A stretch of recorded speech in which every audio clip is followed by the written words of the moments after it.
Hello guys, welcome back to the another video of Ramson tutoring. So guys, आज की इस class में मैं बेसिकली अपना एक इम्पोर्टेंट आपका सब्जेक्ट सेल्समैनशिप स्टार्ट करने जा रहा हूँ। बेसिकली ये सेल्समैनशिप का चैप्टर हमारे असम हायर सेकेंडरी वाले बच्चों के लिए बहुत ज़्यादा इंपॉर्टेंट होने वाला है। हम लोग सेल्समैनशिप को वन सोर्स में कंप्लीट करेंगे, यूनिट वाइज यूनिट। स्टार्ट करूँगा अपना यूनिट नंबर 1। सबसे पहले हम लोग बात करेंगे origin, development and art of salesmanship के बारे में। सबसे पहले मैं बताऊंगा कि सेल्समैनशिप क्या होता है। तो देखो, सेल्समैनशिप का सिंपल सा मतलब होता है कि कैसे एक सेल्स पर्सन कस्टमर से बातें करता है एंड कस्टमर को प्रोडक्ट के बारे में समझाता है। ठीक है, और साथ ही साथ कस्टमर के जो भी डाउट हो वो सभी डाउट रिमूव करता है, मतलब हटाता है, एंड कस्टमर को मोटिवेट करता है कि बेसिकली आप ये प्रोडक्ट खरीदो, आपके लिए बेस्ट प्रोडक्ट है। तो उसी को हम लोग सेल्समैनशिप बोलते हैं। बेसिकली सेल्समैनशिप सिर्फ सेलिंग ऑफ गुड्स तक ही सीमित नहीं होता है। सेल्समैनशिप में भाई कस्टमर को सेटिस्फेक्शन दिया जाता है।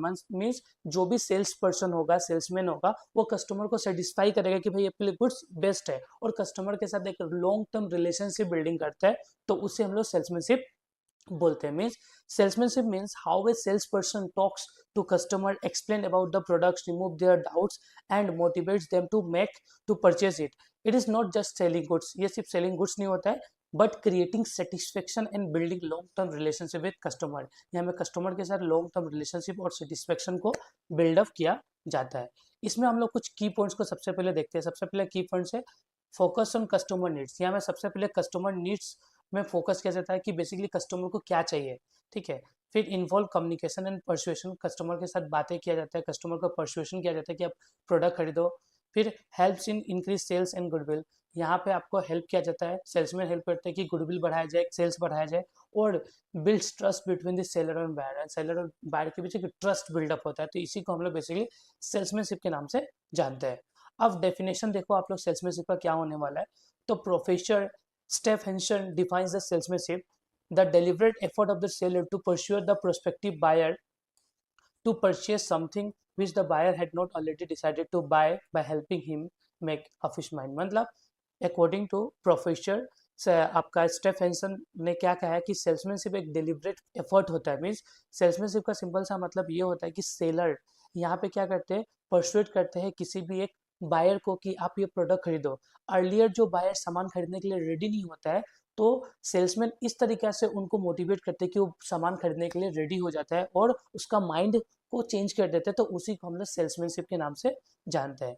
अब दोस्तों हम लोग बात करेंगे कि सेल्समैन क्या होता है। देखो, सेल्समैन या सेल्स पर्सन एक ऐसा इंडिविजुअल होता है जो बेसिकली सेलिंग एक्टिविटी करता है, मतलब किसी भी गुड्स एंड सर्विसेज को अपनी नॉलेज, एबिलिटी एंड स्किल से मार्केट में बेचता है, एंड बायर को कन्विंस करता है कि भाई आप पर्टिकुलर ये प्रोडक्ट खरीदो, आपके लिए ये प्रोडक्ट बेस्ट है। तो इसे हम लोग सेल्समैन बोलते हैं। फिर बात करेंगे ओरिजिन ऑफ सेल्समैनशिप, कि भाई सेल्समैनशिप का जन्म कहाँ से हुआ था। देखो, अगर आप लोग पूरा पूरा बैक जाओगे तो आपको पता चलेगा कि ये सेल्समैनशिप का जो ट्रेस मिला था ये भैया बाटर सिस्टम से भी मिला था। बाटर सिस्टम से ही मिला था। जब आपका बाटर सिस्टम था, बाटर सिस्टम का मतलब ऐसा सिस्टम जहाँ पे गुड्स एंड सर्विसेज को एक्सचेंज किया जाता था दूसरे गुड्स एंड सर्विसेज के थ्रू। वहाँ उस टाइम में मनी का इन्वॉल्वमेंट नहीं होता था। जैसे मान लो कि मेरे पास राइस है, तो मैं उसे दाल के साथ मैंने क्या कर दिया, एक्सचेंज कर दिया, तो वो बाटर सिस्टम कहलाता है। मीन्स जब एक गुड्स दूसरे गुड्स के साथ एक्सचेंज होता है वो बाटर सिस्टम होता है। ठीक है, तो भाई जब बाटर सिस्टम था तो उस टाइम में जब प्रोडक्शन बहुत ज़्यादा हो रहा था, तो पेडलर्स होते हैं, जो फेरी वाले होते हैं, वो कस्टमर्स को अपने प्रोडक्ट के बारे में समझाता था कि ये प्रोडक्ट ये है, ये प्रोडक्ट में ये क्वालिटी है। ठीक है, तो वो दूसरे लोग इस प्रोडक्ट को एक्सचेंज करने पे मजबूर हो जाते थे। तो उसी टाइम से सेल्समैनशिप का ओरिजिन, मतलब अर्लियर सेल्समैनशिप का जन्म हुआ था। बाद में जब मनी आया, मनी का इंट्रोडक्शन हुआ, ट्रेड बहुत ईजियर हुआ, मोर ऑर्गेनाइज हुआ, फिर डे बाय डे आपका कंपटीशन एक्सपांड होने लगा, इंक्रीज होने लगा, जिससे कि और भी सेल्समैनशिप का प्रचलन स्टार्ट हो गया। Market expanded and competition increase and need to the pursuit to the customer have rise to the salesmanship. The salesmanship originated from the need to convince customers and increase sales. ठीक है, तो ये आपका इस तरीके से सेल्समैनशिप का origin था। अब हम लोग बात करेंगे डेवलपमेंट ऑफ सेल्समैनशिप के बारे में। तो देखो, सेल्समैनशिप का डेवलप होने में बहुत सारे स्टेज है। पहला स्टेज है भाई प्रीमिटिव, आपका प्रीमिटिव एरा स्टेज। अब देखो, प्रीमिटिव एरा स्टेज में क्या था कि देखो, पहले के टाइम में जो बारबेरिक ट्राइबल लाइफ था, मतलब पहले ह्यूमन पूरा का पूरा नेचर पे डिपेंड थे। ठीक है, और बेसिकली ह्यूमन को क्या चाहिए था उस टाइम में, फूड, शेल्टर, वाटर मिलने से काम हो गया, क्लोथ मिलने से काम हो गया। तो उस टाइम में कोई भी गुड्स एंड सर्विसेज का एक्सचेंज होता नहीं था। तो उस टाइम में कोई भी सेल्समैनशिप का जन्म नहीं हुआ था। फिर नेक्स्ट है भाई स्टेज ऑफ पेडलरशिप। अब पेडलरशिप में समझना कि मैं क्या समझाने वाला हूँ। देखो, लोग people begin domesticating animals and practising systematic agriculture. तो डे बाय डे लोग जैसे जैसे ह्यूमन सिविलाइजेशन होने लगा तो लोग एडुकेट होने लगे। उन लोगों ने एनिमल पालना स्टार्ट कर दिया, एनिमल को छोटा से बड़ा करके बड़ा करना, मिल्क वगैरह निकाल के मार्केट में क्या करना, एक्सचेंज करना। साथ ही साथ सिस्टमेटिक एग्रीकल्चर करना, जिससे कि प्रोडक्शन बहुत ज़्यादा इंक्रीज हो गया था। ठीक है।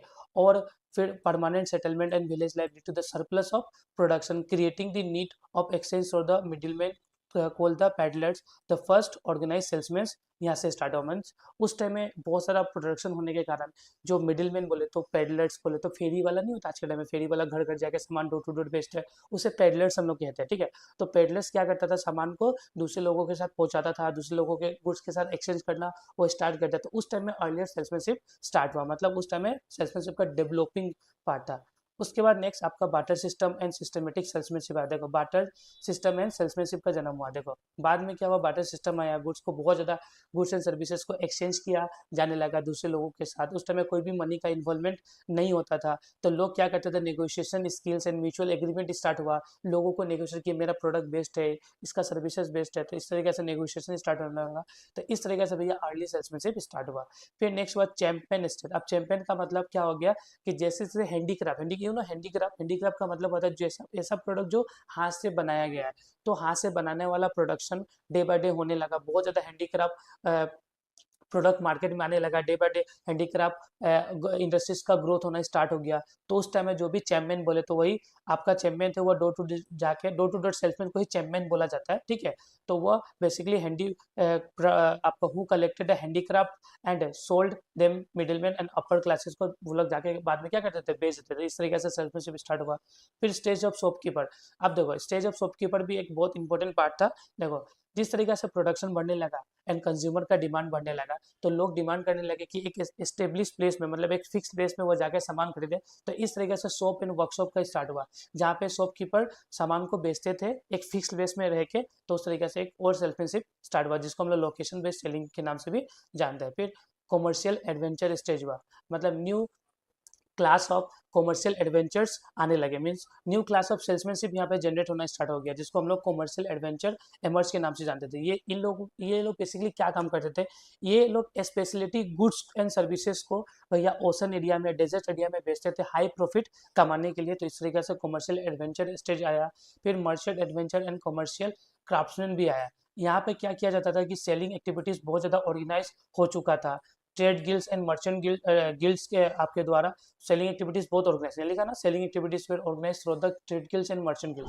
ट्रेड गिल्ड्स का मतलब ऐसे लोग जो किसी भी एक प्रोडक्ट के क्वालिटी को, प्राइस को डिसाइड करते हैं, उसको हम लोग ट्रेड गिल्ड्स के नाम से जानते थे। और मर्चेंट गिल्ड्स का मतलब एक एसोसिएशन होता था, जहाँ पे जैसे क्लोथ का एक एसोसिएशन हो गया, जहाँ पे क्लोथ का क्या प्रोडक्शन होगा, कैसे होगा, सब ये लोग डिसाइड करते थे। तो उन लोगों का प्रचलन होना स्टार्ट हुआ, जहाँ पे आपका सबसे पहले कस्टमर से ऑर्डर बुक किया जाता था, फिर कस्टमर को सैंपल भेजा जाता था। फिर इसमें आपका जो भी ह्यूमन थे वो बहुत इंपॉर्टेंट रोल प्ले कर रहे थे क्राफ्ट सेलिंग में। ठीक है। उसके बाद से बैंकमैन स्टेज आया। बैंकमैन भी एक कॉमर्शियल क्या थे, ट्रेवलर्स थे, जो रिप्रेजेंट कर रहे थे अपने एम्प्लॉयर्स को। मतलब ये जो भी मालिक थे, मालिक के बिहाफ में ये काम करते थे, ये कस्टमर से मिलते थे, एग्जिस्टिंग कस्टमर को रिटेन करते थे, कस्टमर को परस्यूट करते कि आप प्रोडक्ट को खरीदो, एक लॉन्ग टर्म रिलेशनशिप बिल्ड करते थे क्लाइंट्स के साथ। ठीक है। उसके बाद industrial revolution and modern salesmanship आया, मतलब डे बाय डे आपका इंडस्ट्री इंडिया में आने लगा, मतलब ऑल ओवर वर्ल्ड में पूरा आपका क्या आने लगा, इंडस्ट्री डेवलप होने लगा, प्रोडक्शन मास होने लगा। बहुत ज़्यादा प्रोडक्शन होने के कारण, इंडस्ट्री डेवलप होने के कारण, ठीक है, मास सेलिंग बढ़ गया, उसके कारण भी सेल्समैनशिप का जन्म हुआ। फिर मॉडर्न सेल्स टेक्निक स्टेज आया। मॉडर्न सेल्स टेक्निक का मतलब लाइक कंसल्टेंट, आपका consultative selling, relationship selling and after sales service start हुआ। आफ्टर सेल्स भी आज भी फेमस है बहुत ज़्यादा, कि प्रोडक्ट लेने के बाद भी सर्विस मिलेगा, तो ये सब स्टार्ट हुआ। फिर आपका इवेंट सेल्स टेक्नोलॉजी आया, like technological advancement introduce the CRM, AI, sales automation, commerce and social media के थ्रू। आज के टाइम में ई कॉमर्स बोले तो हम लोग फ्लिपकार्ट, अमेजन से जो सामान को बाय और सेल करते थे, वो सब डे बाय डे आने लगा। बहुत कुछ मतलब सेल्समैनशिप ऐसे डेवलप नहीं हुआ, लाइन बाय लाइन डेवलप होना स्टार्ट हुआ।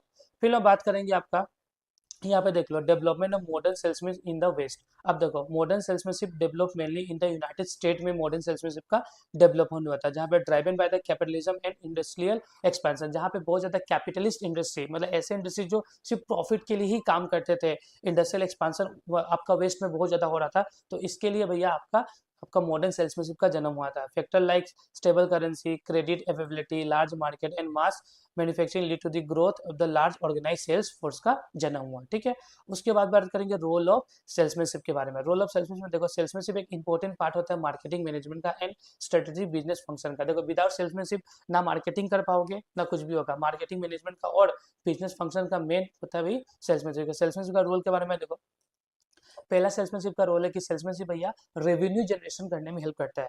अगर मान लो कि देखो हर बिजनेस का मेन मोटिव होता है कि प्रॉफिट मैक्सिमाइजेशन, और प्रॉफिट मैक्सिमाइजेशन वही नहीं होता है, प्रॉफिट मैक्सिमाइजेशन होता है भैया सेल्स पीपल। अगर सेल्स पीपल ही होते जो लिंक बनते भैया कस्टमर एंड बिजनेस ओनर्स के बीच, इन लोग बेसिकली क्या करते हैं, जो भी आपका कस्टमर्स है, जो भी लीड है, उसको एक्चुअल सेल्स में ये कन्वर्ट करके देते हैं। सेल्समैन देखो एक बॉटल लाइन सेल्स प्रोसेस होता है जहां पे ये बेसिकली अपने एबिलिटी से सेल्स को बढ़ाते हैं। ठीक है, factors like sales technique, behaviour, motivation and convincing power directly influence the revenue generation capacity of the firm. Means तो पहला रोल क्या है सेल्समैनशिप का, कि सेल्समैनशिप के थ्रू भैया रेवेन्यू मतलब तो प्रॉफिट बढ़ाया जाता है, क्योंकि सेल्स पीपल ही होते हैं जो मेहनत करके भैया प्रॉफिट कमाने में हेल्प करते हैं। फिर नेक्स्ट होता है कस्टमर एक्विजिशन एंड रिटेंशन। तो भैया कस्टमर भैया किसी भी बिजनेस का लाइफ ब्लड होता है, विदाउट कस्टमर बिजनेस चलने वाला नहीं है। ठीक है, अगर बिजनेस का जितना साइज बढ़ेगा, सेल्स वॉल्यूम इंक्रीज होगा, तो भैया मोर कस्टमर ऑल्सो राइज। जितना आपका बिजनेस का साइज बढ़ा, सेल्स वॉल्यूम इंक्रीज हुआ, तो भैया मोर कस्टमर और भी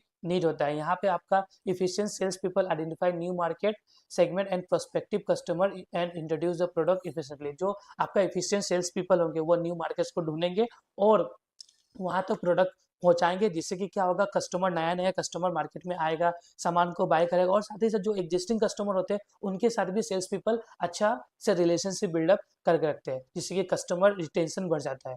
फिर मार्केट पेनिट्रेशन। अब मार्केट पेनिट्रेशन का मतलब ये होता है कि market penetration measure the extent to which the product और service use to compare the total potential market. जो मार्केट का, जैसे कि मार्केट में हम लोग मान लो कि जैसे कि मान लो क्लोथ का मार्केट ऐसे मान के चलता हूँ 10 लाख 1000 करोड़ का मार्केट है, तो उसका मान लो कि अभी हम लोगों ने 10 लाख 1000 करोड़ का मार्केट है, तो उसके कंपैरिजन में हम लोगों ने कितना मार्केट शेयर अभी एक्वायर किया है, इसको बोलते हैं मार्केट पेनिट्रेशन। जैसे कि 10 लाख 1000 करोड़ में अभी तक हम लोग का 1 लाख ही हम लोगों का सेल है, तो हम लोग का तो मार्केट शेयर बहुत कम है अभी भी, तो वो देखना। It help the formulating the strategies to increase the market share. तो भैया मार्केट पेनिट्रेशन की हेल्प मतलब सेल्समैनशिप के प्रॉपर सेल्समैनशिप की हेल्प से हम लोग मार्केट शेयर में को बढ़ाते हैं। Salesman play a crucial role by expanding the customer base through the strategic price reduction and target new market and acquiring competitors and introducing new product। तो भाई सेल्समैन ही होते हैं जो स्पेशल या क्रूशियल रोल प्ले करते हैं भाई, क्या चीज़ के लिए, न्यू कस्टमर को लाने के लिए, प्राइस को कमाने के लिए, मार्केट न्यू टारगेट मार्केट तक पहुंचने के लिए, और आपका न्यू प्रोडक्ट को इंट्रोड्यूस करने के लिए। फिर नेक्स्ट होता है प्रोडक्ट नॉलेज आपका डिसेमिनेशन। देखो सेल्समैन को डायरेक्ट कांटेक्ट होता है किसके साथ, कस्टमर्स के साथ। ठीक है, making the most efficient source for product information. अब देखो सेल्समैन ही होता है जो डायरेक्ट कस्टमर के साथ भैया डील करता है, कॉन्टेक्ट होता है, तो कस्टमर को जो भी प्रॉब्लम होता है तो वो क्या करता है, प्रोडक्ट के बारे में नॉलेज देता है कस्टमर से, आपको ये प्रोडक्ट यूज करके कैसा लग रहा है, क्या हो रहा है, ठीक है, क्वालिटी सही है कि नहीं है। उसके बाद वो पूरा का पूरा क्या करता है, इन्फॉर्मेशन को गैदर करके उसके बाद क्या करता है भाई, ऊपर तक इन्फॉर्मेशन को लेके जाता है कि प्रोडक्ट में ये चेंज करने का नीड है। तो ठीक है, proper product knowledge dissemination help the persuading the buyers and removing the doubt. अगर मान लो प्रॉपर अगर सेल्समैन को नॉलेज होगा प्रोडक्ट के बारे में, ठीक है, तो वो क्या करेगा, बायर्स को परसुएट भी कर सकता है कि आप ये प्रोडक्ट को खरीदो, एंड उसके सभी डाउट्स को मतलब रिमूव करेगा। The salesmanship ensure the customer review accurate and complete information before purchase. The salesmanship देखते हैं कि एक्यूरेट इंफॉर्मेशन पहुंचाए किसके तक, कस्टमर के साथ, बिफोर सामान को खरीदने से पहले। तो ये हो गया आपका प्रोडक्ट। ठीक है, फिर कॉम्पिटिटिव एडवांटेज। अब कॉम्पिटिटिव एडवांटेज का मतलब अगर एक इफिशिएंट सेल्समैनशिप होगा तो भाई वो कॉम्पिटिटिव एडवांटेज ले सकता है। जैसे कि वो अपने कॉम्पिटिटर्स को देखेगा कि कौन सा कॉम्पिटिटर्स हमारे तुलना में कितना प्राइस कोट करे, कितना प्रोडक्ट, जैसे कि मान लो कि हमारा भी मान लो कि आपका एफएमसीजी प्रोडक्ट है, दूसरे इंडस्ट्री में एफएमसीजी प्रोडक्ट है, दूसरे के कंपेरिजन में अपना प्रोडक्ट में क्या क्या चेंजेस आना चाहिए, ठीक है, प्राइस कैसे होना चाहिए जिससे कि हम लोग अपने कॉम्पिटिटर को बीट कर पाए, तो ये सेल्समैन ही होता है जो देखता है। तो modern business operates is an environment intense competition and rapid technological changes. आज के टाइम में जो मॉडर्न बिजनेस है वह इंटेंस कंपटीशन फेस करता है एंड रैपिड टेक्नोलॉजिकल चेंज हर दिन होते रहता है, कुछ ना कुछ नया नया टेक्नोलॉजी डेवलप होते रहता है। तो advancement in science technology have introduce the new product, better quality and lower cost, improve the distribution system. तो salesmanship help the firm to survive and grow in competition by attracting more customer and expanding business है। तो पता ही है आज के time में जितना ज़्यादा मॉडर्न एरा में जितना ज़्यादा कंपटीशन है, बहुत ज़्यादा कंपटीशन हो चुका है, तो आपको नया नया टेक्नोलॉजिकल एडवांसमेंट करते रहना पड़ेगा, न्यू प्रोडक्ट्स को लाना होगा, प्राइस को घटाना होगा, तो ही आप मार्केट में सर्वाइव कर पाओगे। और ये आपका इफिशियंट सेल्समैन क्या होता है ना, इफिशियंट सेल्समैन इस मार्केट में कैसे सर्वाइव करना है, तो ये वो बहुत ज़्यादा कस्टमर्स लेके आके आपको मार्केट में सर्वाइव कराने में हेल्प करते हैं। फिर गैदरिंग मार्केट इन्फॉर्मेशन, देखो सेल्समैन सबको पता है कि फर्स्ट लिंक होते हैं किसी भी चैनल ऑफ डिस्ट्रीब्यूशन के, मतलब सेल्समैन सिर्फ सबसे पहले कस्टमर के साथ कॉन्टेक्ट करता है। तो ये कस्टमर के साथ कॉन्टेक्ट करके कस्टमर के नीड को, बिहेवियर को, प्रेफरेंस को, हैबिट्स को, टेस्ट को समझ के, डिसलाइक को समझ के, इन्फॉर्मेशन को गैदर करके ऊपर तक पहुंचाता है, जिसकी हेल्प से प्राइस या प्रोडक्ट में कुछ चेंजेस होता है वो किया जाता है। फिर नेक्स्ट होता है रिलेशनशिप बिल्डिंग। तो भाई देखो नेक्स्ट सेल्समैनशिप का एक ये भी रोल होता है कि रिलेशनशिप बिल्ड करना, किसके साथ, कस्टमर्स के साथ। अगर अच्छा रिलेशनशिप बिल्ड होगा तो भाई लॉन्ग टर्म रिलेशनशिप होगा, प्रोडक्ट लंबा समय तक बेचेगा, कस्टमर रिटेंशन ज़्यादा होगा। अगर आप कस्टमर से अच्छा से बात नहीं करोगे तो रिलेशनशिप बिल्डअप नहीं होता है। फिर ये हो गया। फिर बात करेंगे नेचर ऑफ सेल्समैनशिप। ठीक है, अब नेचर ऑफ सेल्समैनशिप, सबसे पहले ओल्ड कॉन्सेप्ट ऑफ सेल्समैनशिप क्या था कि पहले क्या होता था कि गुड्स को दिखाया जाता था, ऑर्डर लिया जाता था, गुड्स को बेच दिया जाता था, पेमेंट को कलेक्ट किया जाता था, बात खत्म। बट अभी मॉडर्न सेल्समैनशिप में ऐसा नहीं होता है। मॉडर्न सेल्समैनशिप में क्या होता है, मॉडर्न सेल्समैनशिप एक सर्विस देने का काम करता है कस्टमर को। यहाँ पे कस्टमर के डिमांड को बढ़ाया जाता है, कस्टमर को प्रोडक्ट के बारे में समझाया जाता है, कस्टमर के यूजेस समझाया जाता है, आपको कैसे ये प्रोडक्ट आपके प्रॉब्लम को सोल्व कर सकता है। ठीक है, कस्टमर के बाइंग डिसीजन को चेंज करने में भी ये मॉडर्न कॉन्सेप्ट हेल्प करता है। ठीक है, तो सबसे पहले हम लोग नेचर ऑफ सेल्समैन बात करेंगे। सेल्समैनशिप क्या आर्ट है? यस, सेल्समैनशिप एक आर्ट होता है, क्योंकि हम लोग अपने पर्सनल स्किल, क्रिएटिविटी, टेक से, प्रोस्यूशन से किसी भी कस्टमर्स को भैया सामान को बेच देते हैं। ठीक है, अपने नॉलेज से, स्किल से किसी भी कस्टमर को परसुएट कर, कन्विंस करके सामान को बेचते अपने स्किल के थ्रू। इसलिए बोल सकते हो कि सेल्समैनशिप एक आर्ट है। क्या सेल्समैनशिप साइंस है? हाँ, सेल्समैनशिप साइंस भी है। क्यों सेल्समैनशिप साइंस है? क्योंकि देखो सेल्समैनशिप साइंस इसलिए है क्योंकि सेल्समैनशिप सीखने के लिए आपको एक बढ़िया सेलर बनने के लिए सबसे पहले बुक्स को पढ़ा जाता है, मेथड्स को, प्रिंसिपल्स को फॉलो करके आप बढ़िया सेल्समैनशिप बन सकते हो। तो जैसे तरीके से साइंस एक systematic knowledge, principle and methods पे होता है, उसी तरह भैया इस सेल्समैनशिप भी भाई एक क्या होता है, कस्टमर के साइकोलॉजी को समझने में हेल्प करता है। इसके लिए सबसे पहले आपको बुक्स वगैरह, मार्केटिंग सीखना होना होगा, कैसे सामान को मार्केट में बेचना है वो आना होगा, तो वही आप कर सकते हो। इसलिए आपको market research, selling technique, logical step सब जानना होगा। तो बोल सकते हो कि सेल्समैनशिप साइंस भी है। क्या सेल्समैनशिप बहुत आर्ट एंड साइंस है? यस, सेल्समैनशिप बहुत आर्ट एंड साइंस है। ठीक है, क्यों साइंस है? क्योंकि सेल्समैनशिप पोजेस करता है rules, practice, systematic knowledge indicating science, scientific nature, and साथ ही साथ आर्ट में आपका skilful application, creativity and personal skills में सामान को बेचते हैं। तो भाई ये आर्टिस्टिक नेचर है, तो भाई बोल सकते हो सेल्फ आर्ट एंड साइंस दोनों ही है। ठीक है, बट नॉट प्योरली, अगर एक नहीं होगा, ठीक है, यहाँ पे देखो, यहाँ में क्या लिखा हुआ है, एंड सेल्समैनशिप बोथ आर्ट भी है और क्या है भाई, साइंस भी है। नॉट प्योरली ऑन और दी अदर, दोनों सिर्फ सिंगल नहीं, दोनों ही है मतलब यहाँ पे। ठीक है, उसके बाद बात करते हैं फीचर्स ऑफ सेल्समैनशिप। सेल्समैनशिप का सबसे पहले फीचर होता है परसुएशन करना। परसुएशन करना मतलब किसी का दिल जीतना। कस्टमर मतलब सेलर क्या करते हैं, सेल्समैन क्या करते हैं, कस्टमर का दिल जीतते हैं, मीन्स परसुएशन करते हैं, उसको कन्विंस करते हैं कि आप प्रोडक्ट खरीदो, आपके लिए बेस्ट है, आपका नीड पूरा करेगा। ठीक है, it is not for selling but creating favourable attitude in the customers mind. मतलब ये सिर्फ सेलिंग नहीं करता, सामान को बेचने के लिए फोर्स नहीं कि आप खरीदो ही कर दो। एक सेलर मतलब बायर के मन में इस तरीके से एक छाप छोड़ देते हैं कि बायर खरीदने में मजबूर हो जाता है। फिर डायरेक्ट कॉन्टेक्ट होता है। Salesmanship direct face to face, मतलब सेल्समैनशिप में क्या होता है, डायरेक्ट फेस टू फेस क्या होता है, सेल्समैन एंड कस्टमर के बीच बातें होती है। इसमें टू वे कम्युनिकेशन होता है, जहाँ पे personal contact help the matching the customer needs with the right product. ठीक है, उसके बाद बात करेंगे क्रिएशन एंड रिटेंशन कस्टमर। तो सेल्समैनशिप क्या करता है, न्यू कस्टमर को क्रिएट करने में हेल्प करता है, ओल्ड कस्टमर को रिटर्न करने में हेल्प करता है, एक लॉन्ग टर्म रिलेशनशिप बिल्ड करने में हेल्प करता है, और साथ ही साथ गुडविल एंड रेपुटेशन को भी बढ़ाता है फर्म का। ठीक है, सेल्समैनशिप क्या सर्विस प्रोवाइडर है? तो भाई देखो मॉडर्न सेल्समैन तो भाई सर्विस प्रोवाइडर होता है। क्यों होता है? क्योंकि ये सिर्फ आपके प्रोडक्ट को बेच नहीं रहा है, आपको प्रोडक्ट के बारे में समझाने का भी कोशिश करते हैं ये लोग, तो इसलिए सर्विस प्रोवाइडर भी है। जैसे कि the salesman help the customer to choose the right product. ठीक, it save time, money and effort of the customer. फिर म्यूचुअल बेनिफिट है, यहाँ पे भाई salesmanship aim set benefit to the both buyer and seller. Salesmanship हमेशा buyer और seller दोनों के बेनिफिट के बारे में ही सोचते हैं। कस्टमर के सेटिस्फेक्शन एक इंपॉर्टेंट बात होता है, सिर्फ प्रॉफिट कमाना इंपॉर्टेंट नहीं, कस्टमर सेटिस्फेक्शन भी इंपॉर्टेंट बात होता है। फिर winning the buyer confidence, buyer का कॉन्फिडेंस को मतलब विन करना, ठीक है। सेल्समैनशिप अपने नॉलेज स्किल से बायर का कॉन्फिडेंस को बिल्ड करते हैं, मतलब कॉन्फिडेंस को अचीव कर लेते हैं। कैसे कि salesmanship based on honesty and truth, पूरा सेल्समैन ऑनेस्टली प्रोडक्ट के बारे में बढ़िया से सब कुछ अच्छा से बताता है। इससे क्या होता है कि बायर का कॉन्फिडेंस प्रोडक्ट पे आ जाता है, ना ही वो कोई मिस रिप्रेजेंटेशन करता है क्वालिटी एंड प्रोडक्ट के बारे में। फिर क्रिएटिंग प्रोसेस, सेल्समैनशिप में क्रिएटिविटी होता है, ठीक है। Salesmanship studies customer behaviour and problems, ठीक है। उसके बाद psychological in selling, psychology in selling. अब साइकोलॉजी इन सेलिंग, अब साइकोलॉजी इन सेलिंग का मतलब क्या है, देखो फिजिक्स स्ट्रेंथ, देखो physical strength alone is not enough for a successful seller.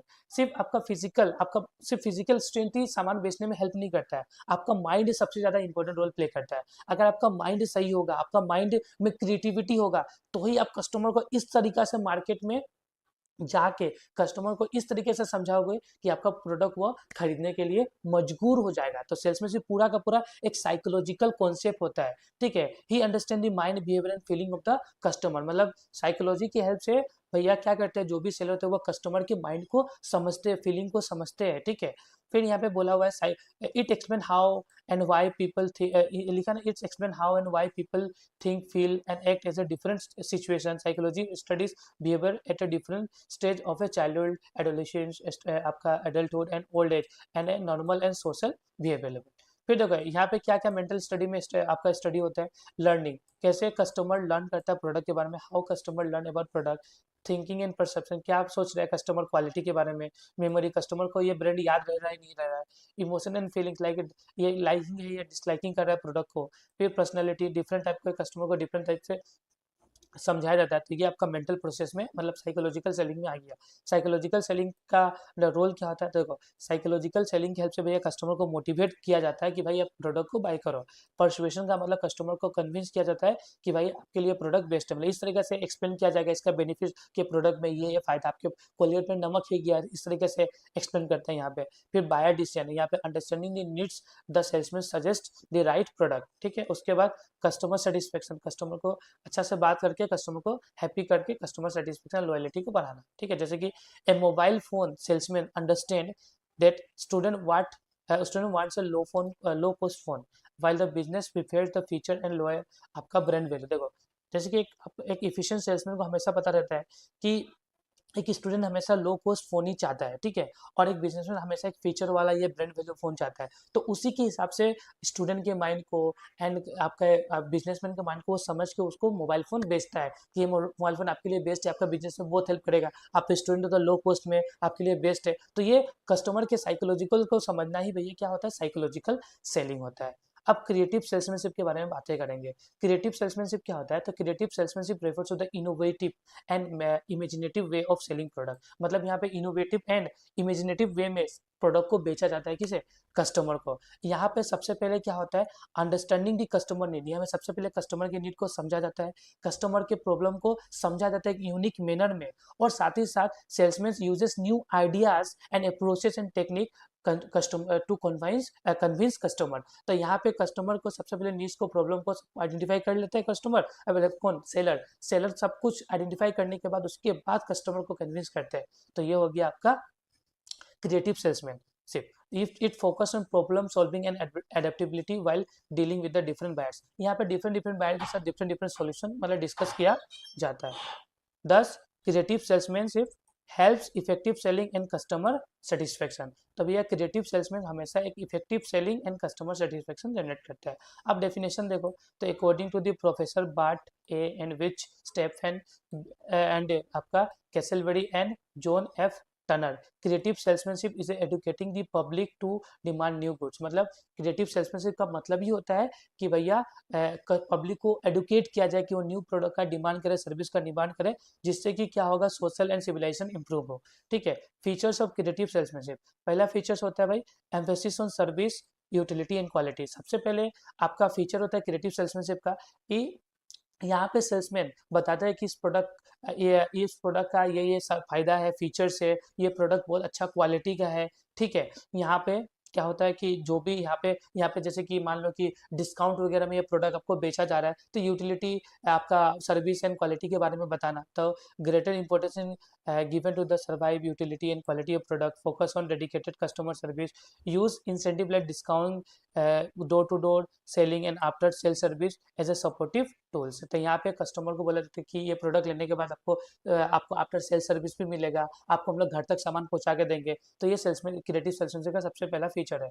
दूसरा फीचर है कि new market for existing product, जो प्रोडक्ट मार्केट में पहले से, उसके लिए क्या करना भाई, न्यू मार्केट खोजना, कि न्यू मार्केट में भाई उस प्रोडक्ट को बिंदास बेचा जाए। जो प्रोडक्ट पहले नहीं बिक रहा था, तो न्यू मार्केट को आइडेंटिफाई करके उस प्रोडक्ट को उस मार्केट में बेचना, इसको होता है, वो बोलते हैं हम लोग creation of new market for existing product. मतलब reliance on goodwill and quality of product and service help the form expand market into new areas and enables the market expansion without changing the product को change किए बिना ही हम लोग अपने knowledge से, creative skill से न्यू मार्केट पर ढूंढकर वहाँ पे प्रोडक्ट बेच रहे हैं। फिर consumer satisfaction is the primary. सबसे पहले भैया क्रिएटिव सेल्समैनशिप में एक कस्टमर का सेटिस्फेक्शन को जीतना सबसे इंपॉर्टेंट और ऑब्जेक्टिव होता है। तो प्राइस सेकेंडरी होता है, लेकिन कस्टमर का सेटिस्फेक्शन प्राइमरी होता है। तो यहाँ पे भाई converting buyer is the permanent customer, यहाँ में जो बायर्स होता है उसको इस तरीके से हम लोगों ने बात में अपना फंसाया कि वो परमानेंट बायर बन गया, वो हमेशा रोज हमारी दुकान से आकर सामान खरीद के लेके जा रहा है। हम लोग इससे हम लोगों ने मीठी मीठी बात कहा उसे, ठीक है।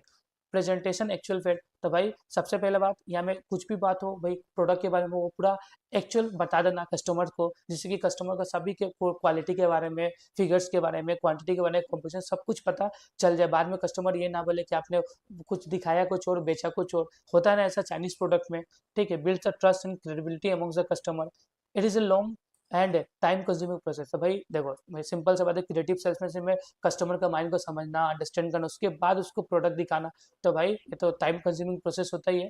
फिर value of the study of creative salesmanship, तो देखो creative salesmanship means creating desire and converting into demand. तो सबसे पहले क्रिएटिव सेल्समैन क्या करता है, डिजायर को क्रिएट करता है, फिर उसको भाई डिमांड में कन्वर्ट करने में हेल्प करता है। It help the bringing the right product to the right customer, तो भाई ये राइट प्रोडक्ट को राइट कस्टमर तक पहुंचाने में हेल्प करता है। तो भाई facilitate profitable exchange and transfer of ownership में हेल्प करता है। अब इंपॉर्टेंस, अब देखो यहाँ में लिखा ना value for study, value of the study of creative salesman, सबसे पहला है भाई इंपॉर्टेंस इन मॉडर्न सेलिंग। आज के मॉडर्न सेलिंग के लिए भैया अपने को क्रिएटिव सेल्समैनशिप पढ़ना होगा, ठीक है। तो देखो modern salesmanship must act psychologist, understand the, सबसे पहले आपके बायर्स के माइंड को समझते हैं, एडवाइस करते हैं कि ये आपका बेस्ट प्रोडक्ट होगा आपके लिए, guiding the purchase decision, build the trust and आपका existing strategy for each cast. हर कस्टमर के वो अलग अलग स्ट्रेटेजी लेके आते हैं, एंड कस्टमर के साथ फ्रेंड बन के डील करते हैं, जिससे कि क्या हो, कस्टमर का ट्रस्ट अपने पे हो। फिर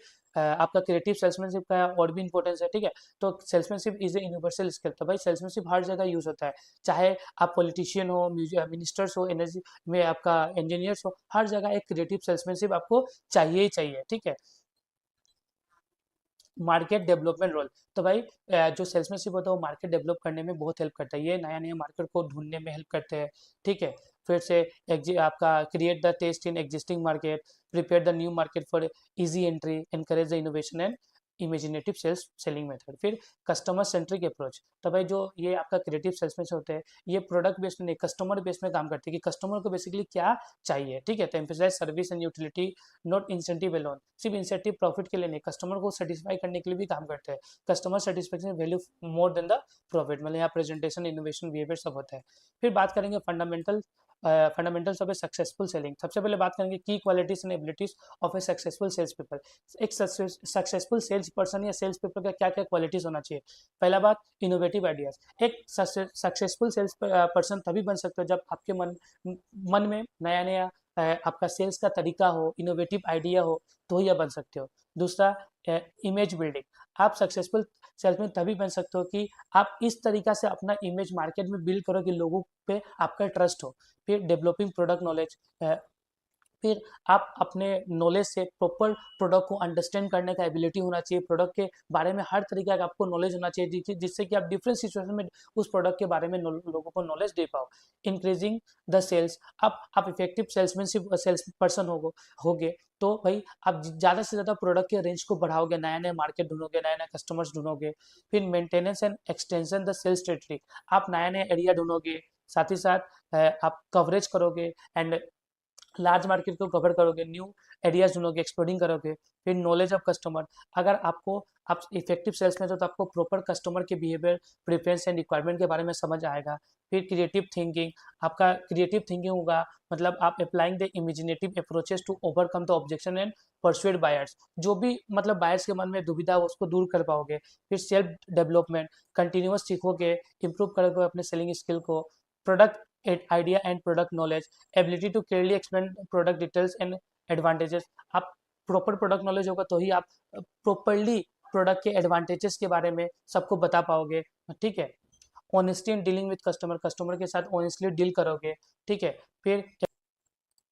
फिर नेक्स्ट आपका अवॉइड फ्रॉडुलेंट एक्टिविटीज, तो ethical behaviour and responsible use of company resources बढ़िया से करोगे। पार्टिसिपेट, फिर नेक्स्ट है भैया आपका क्या, नेक्स्ट है भाई participate in the customer grievance redressal, मतलब कस्टमर्स के प्रॉब्लम को सोल्व करोगे और एक दूर करोगे। फिर कलेक्ट द मार्केट इन्फॉर्मेशन, देखो ये सेल्समैन सबसे पहले कस्टमर के साथ डायरेक्ट कॉन्टेक्ट करता है, तो भाई वह कस्टमर के साथ क्या करेगा, कस्टमर को जो भी प्रॉब्लम में नॉलेज प्रॉब्लम हो रहा है, ठीक है, कि प्राइसिंग के लेके या प्रोडक्ट को लेके, वो क्या करेगी, इन्फॉर्मेशन कलेक्ट करके ऊपर तक पहुंचाएगा। फिर नेक्स्ट होगा दोस्तों क्या चीज़, अब बात करेंगे nature skill of a successful sales person. सबसे पहले एक सक्सेसफुल सेल्स पर्सन बनने के लिए आपको इफेक्टिव कम्युनिकेशन स्किल अच्छा होना चाहिए, मतलब एक अच्छा सेल्समैन बनने के लिए सबसे पहले आपको एक अच्छा कम्युनिकेशन स्किल होना चाहिए। अगर आपको बात करने नहीं आएगा, ठीक है, तो भाई आप सामान को बेच नहीं सकते हो। एबिलिटी टू लिसन, सबसे पहले आपको एक अच्छा सेल्समैन बनने के लिए आपको सुनना आना पड़ेगा, कस्टमर के डाउट्स को, कस्टमर के प्रॉब्लम को, तो ही आप इफेक्टिव सेल्स बन सकते हो। इनक्विजिटिव ऑफ नेचर, एक सक्सेसफुल सेल्समैन हमेशा क्यूरियस होता है कस्टमर के नीड्स एंड प्रेफरेंस को जानने के लिए, ये आप में क्वालिटी होना चाहिए। फिर प्रॉब्लम सॉल्वर, तो एक सेल्स पीपल हमेशा कस्टमर के प्रॉब्लम को सोल्व करने का एबिलिटी होना चाहिए उसके पास। फिर नेक्स्ट वेल ऑर्गेनाइज, एक सक्सेसफुल सेल्स पर्सन हमेशा क्या होता है, वेल ऑर्गेनाइज होता है, वो सब कुछ अच्छा प्लान के वे अकॉर्डिंग करता है। फिर self starter and self finisher, वो सेल्फ खुद से स्टार्ट करना होना चाहिए और खुद से फिनिश करना चाहिए। फिर पॉजिटिव सेल्फ इमेज, एक अच्छा इमेज कस्टमर के साथ बिल्डअप करना चाहिए। वेल मैनेज एंड कॉटियस, मतलब यहाँ पे good manage and cautious behaviour maintain करना चाहिए, जिससे कि क्या होगा, आपका क्या होगा, मार्केट में एक नाम हो। इस तरीके से भैया ये हो गया। फिर नेक्स्ट बात करेंगे हम लोग का भाई टेक्निक ऑफ सेलिंग। सेलिंग करने का बहुत सारा टेक्निक है। पहला होता है आपका एलिवेटर पिच टेक्निक, ठीक है। एलिवेटर पिच टेक्निक में क्या होता है, यहाँ पे किसी भी प्रोडक्ट के बारे में 60 या 30-50 सेकंड का ब्रीफ दिया जाता है कि प्रोडक्ट में ये क्वालिटी है, ये हो गया। फिर प्रॉब्लम सॉल्विंग टेक्निक, यहाँ पे क्या होता है, प्रॉब्लम एंड सॉल्यूशन टेक्निक में क्या होता है, ये प्रोडक्ट आपके प्रॉब्लम को सोल्व कर सकता है, ये बाय कीजिए, ये इस तरीके से जब आप सामान को बेचते हो तो ये होता है problem and solution technique. Before and after technique, इसका मतलब आप प्रोडक्ट लेने से पहले आपको ये प्रॉब्लम हो रहा था, लेकिन प्रोडक्ट लेने के बाद आप सभी प्रॉब्लम आपका दूर हो जाएगा। इस तरीके से सामान बेचने के लिए हम बोलते हैं before and after technique. The testimonial technique, testimonial technique का मतलब यहाँ पे कस्टमर के फीडबैक एंड रिव्यूज को आप दूसरे कस्टमर के साथ शेयर करते हो, सामान को बेचते हो, जैसे कि हम लोग अमेजन फ्लिपकार्ट में सामान बेचने से पहले सामान कस्टमर रिव्यू देखते हैं। फिर ऑथोरिटी टेक्निक, ऑथोरिटी टेक्निक का मतलब यहाँ पे involves sitting spot and professional authority source to support product claim, कि ये जो इस कोलगेट में नमक है, इसने इसको कोलगेट में नमक इस बेसिस में बोले कि ये डॉक्टर से टेस्टेड है, ये डॉक्टर आप मतलब ये क्या होगा, एक्सपर्ट के द्वारा सर्टिफाइड प्रोडक्ट है, तो इस तरीके से सामान बेच रहे हो। फिर सोशल प्रूफ, आप सोशल प्रूफ टेक्निक का यूज कर सकते हो, जैसे कि बहुत सारे ग्रुप ऑफ पीपल ये बहुत लंबे समय तक ये प्रोडक्ट को यूज करके इनको ये फायदा मिला, तो वो टेक्निक यूज कर सकते हो। फिर से स्केर्सिटी टेक्निक का मतलब बोल सकते हो कि आप हमारे पास सामान लिमिटेड है, फटाफट बाय करो नहीं तो ये प्रोडक्ट बिक जाएगा। फिर कॉन्ट्रास्ट टेक्निक, कॉन्ट्रास्ट टेक्निक मतलब show the difference between the alternative और between the high and low price option, कि दूसरे के प्रोडक्ट की तुलना में हमारा प्रोडक्ट बहुत अच्छा है, ठीक है, यहाँ प्राइसिंग कम है, तो इसके हिसाब से सामान को बेच सकते हो। क्यूरियोसिटी टेक्निक मतलब यहाँ पे क्यूरियोसिटी बढ़ा के कस्टमर को सामान बेच सकते हो। फिर स्टोरी टेलिंग टेक्निक का मतलब स्टोरी के फॉर्म में किसी को समझा के सामान को बेच सकते हो, ठीक है, ये हो गया आपका स्टोरी टेलिंग टेक्निक। तो इस तरीके से दोस्तों हम लोग का सेल्समैनशिप का पहला यूनिट होता है खत्म। तो आज हम लोग यूनिट नंबर 2 में सबसे पहले मैं बात करूंगा भैया कॉन्सेप्ट ऑफ सेल्स पर्सन के बारे में, कि सेल्स पर्सन क्या होता है। तो देखो सेल्स पर्सन एक ऐसा इंडिविजुअल होता है, एक ऐसा पर्सन होता है जो रिस्पॉन्सिबल होता है किसी भी सामान को बेचने का, ठीक है, किसी भी गुड्स एंड सर्विसेज को बेचने का on the behalf of company या organisation to the ultimate consumer. मान लो ये मिस्टर एक्स है, ठीक है, मिस्टर एक्स ने XYZ कंपनी का गुड्स, XYZ का कंपनी का गुड्स बोले तो सामान किसी मिस्टर वाई को बेच दिया, ठीक है, किसी मिस्टर वाई को क्या कर दिया, इसने बेच दिया, तो ये एक्स क्या कहलाएगा, सेल्स पर्सन कहलाएगा। तो सेल्स पर्सन एक ऐसा पर्सन होता है जो किसी भी गुड्स और सर्विसेज को किसी भी अल्टीमेट कंज्यूमर तक पहुंचाता है, किसके बिहाफ में, कंपनी के बिहाफ में। और साथ ही साथ ये एक लिंक के तौर पे काम करता है किसी भी ऑर्गेनाइजेशन एंड कस्टमर के बीच। ठीक है, ये कस्टमर के नीड्स को समझता है एंड कस्टमर को उसी तरीका का गुड्स एंड सर्विसेज प्रोवाइड करके उसके वांट्स को फुलफिल कर देता है। तो ये सेल्स पर्सन कहलाता है। मतलब जस्ट लाइक ये बिचौलिया होता है भाई। ठीक है, बीच वाला पर्सन जो किसी भी सामान को पहुंचाने का काम करता है दूसरे पर्सन तक, तो वह सेल्स पर्सन कहलाता है। अब हम लोग बात करेंगे टाइप्स ऑफ सेल्स पर्सन के बारे में। तो भाई ये बहुत तरीके का सेल्स पर्सन होता है। सबसे पहले मैं बात करूंगा इनसाइड सेल्स रिप्रेजेंटेटिव्स के बारे में। तो इनसाइड सेल्स रिप्रेजेंटेटिव ये वह सेल्स पर्सन होते हैं जो ऑफिस में बैठ के या किसी कॉल सेंटर में बैठ के सामान बेचते हैं थ्रू इंटरनेट, मोबाइल, ठीक है, फिर चैट्स के थ्रू सामान को बेचते हैं। तो ये भैया इनसाइड सेल्स रिप्रेजेंटेटिव्स कहलाते हैं। ठीक है, फिर होता है फील्ड सेल्स रिप्रेजेंटेटिव। तो भाई ये जो फील्ड सेल्स रिप्रेजेंटेटिव होता है, ये भैया आधा टाइम ऑफिस में बिताता है और आधा टाइम फील्ड विजिट में बिताता है। फील्ड विजिट बोले तो मान लो कि मैं एक बैंक में काम करता हूँ, ठीक है, तो मैं कुछ टाइम बैंक का ऑफिस का मैंने काम कर दिया और उस कुछ टाइम में क्या करता हूँ कि दुकान दुकान जाके अकाउंट खोलने के लिए बोल रहा हूँ कि आप ये बैंक का अकाउंट खोल लीजिए, ये आपके लिए बहुत अच्छा है। तो ये हो गया फील्ड सेल्स रिप्रेजेंटेटिव। ठीक है, जहाँ पे वो फेस टू फेस क्या करते हैं, इंटरेक्शन करते हैं क्लाइंट्स के साथ। एक होता है अकाउंट मैनेजर। अकाउंट मैनेजर का काम होता है क्या पता है, जो एग्जिस्टिंग क्लाइंट होता है या एग्जिस्टिंग कस्टमर होता है किसी भी कंपनी का, ऑर्गेनाइजेशन का, उसके साथ फील्ड से डील करना और उसको बोलना कि आप एडिशनल सामान परचेस करो, ये आपके लिए बेस्ट होगा। मान लो कि मेरा एक बैंक में खाता है ठीक है, तो एक सेल्स मैनेजर आया मेरे पास, बोलता है कि आपका बैंक में पहले से खाता है, एक नया स्कीम आया, आप इस इंश्योरेंस को लो, आपके लिए और बेनिफिट होगा। तो ये होता है अकाउंट मैनेजर। ठीक है, फिर नेक्स्ट होता है सेल्स इंजीनियर। अब सेल्स इंजीनियर क्या होता है, इसके पास एक टेक्निकल नॉलेज के साथ साथ इसके पास स्किल भी होता है। मतलब combines technical knowledge with sales skill. मतलब एक ऐसा पर्सन जिसके पास टेक्निकल नॉलेज के साथ सेल्स स्किल हो, तो वो सेल्स इंजीनियर कहलाता है। ठीक है, ये क्या करता है, complex product like equipment, software and system को कस्टमर को समझाता है टेक्निकल नॉलेज और अपने स्किल से सामान को बेचता है तो ये सेल्स इंजीनियर कहलाता है।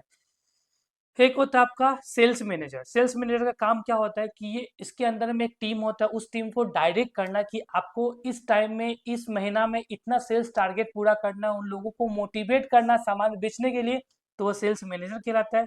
एक होता है रिटेल सेल्स एसोसिएट्स। ये भैया जनरली रिटेल सेल्स एसोसिएट्स कौन होता है, ये जनरली एक रिटेल स्टोर में जाके काम करता है, वहां पे गुड्स एंड सर्विसेज को बेचता है, तो वो हो गया रिटेल सेल्स एसोसिएट्स एक होता है टेक्निकल सेल्स रिप्रेजेंटेटिव। एक टेक्निकल मतलब एक बेसिकली एक ऐसा सेल्स रिप्रेजेंटेटिव जो किसी एक चीज में बहुत उसके टेक्निकल नॉलेज है, ठीक है, उसको बारे में वो सब कुछ डीप टेक्निकल नॉलेज उस प्रोडक्ट के बारे में वो रखता है और वो कस्टमर को समझा के सामान बेच रहा है। तो ये हो गया भैया आपका टेक्निकल सेल्स रिप्रेजेंटेटिव एक होता है भैया इंडिपेंडेंट सेल्स रिप्रेजेंटेटिव। तो ये कौन होते हैं भाई, तो ये भाई सेल्फ एम्प्लॉयड या कॉन्ट्रैक्ट बेस्ड सेल्स एजेंट होते हैं। ठीक है, ये represents multiple complaints and sell their product and service independently, operate with the high initiative and the minimal supervisor. ठीक है अब बात करेंगे हम लोग गाइस किसके बारे में, qualities of a good sales person. ठीक है, एक अच्छा सेल्स पर्सन का क्या क्या क्वालिटीज होना चाहिए। सबसे पहले एक अच्छा सेल्स पर्सन के पास कम्युनिकेशन स्किल बहुत तगड़ा होना चाहिए। ठीक है, अगर उसका कम्युनिकेशन स्किल बहुत तगड़ा है तो भाई वो इजिली कस्टमर को मना लेगा कि भाई आप ये पर्टिकुलर सामान को खरीदो, आपके लिए बेस्ट है, आपके नीड के लिए बेस्ट है।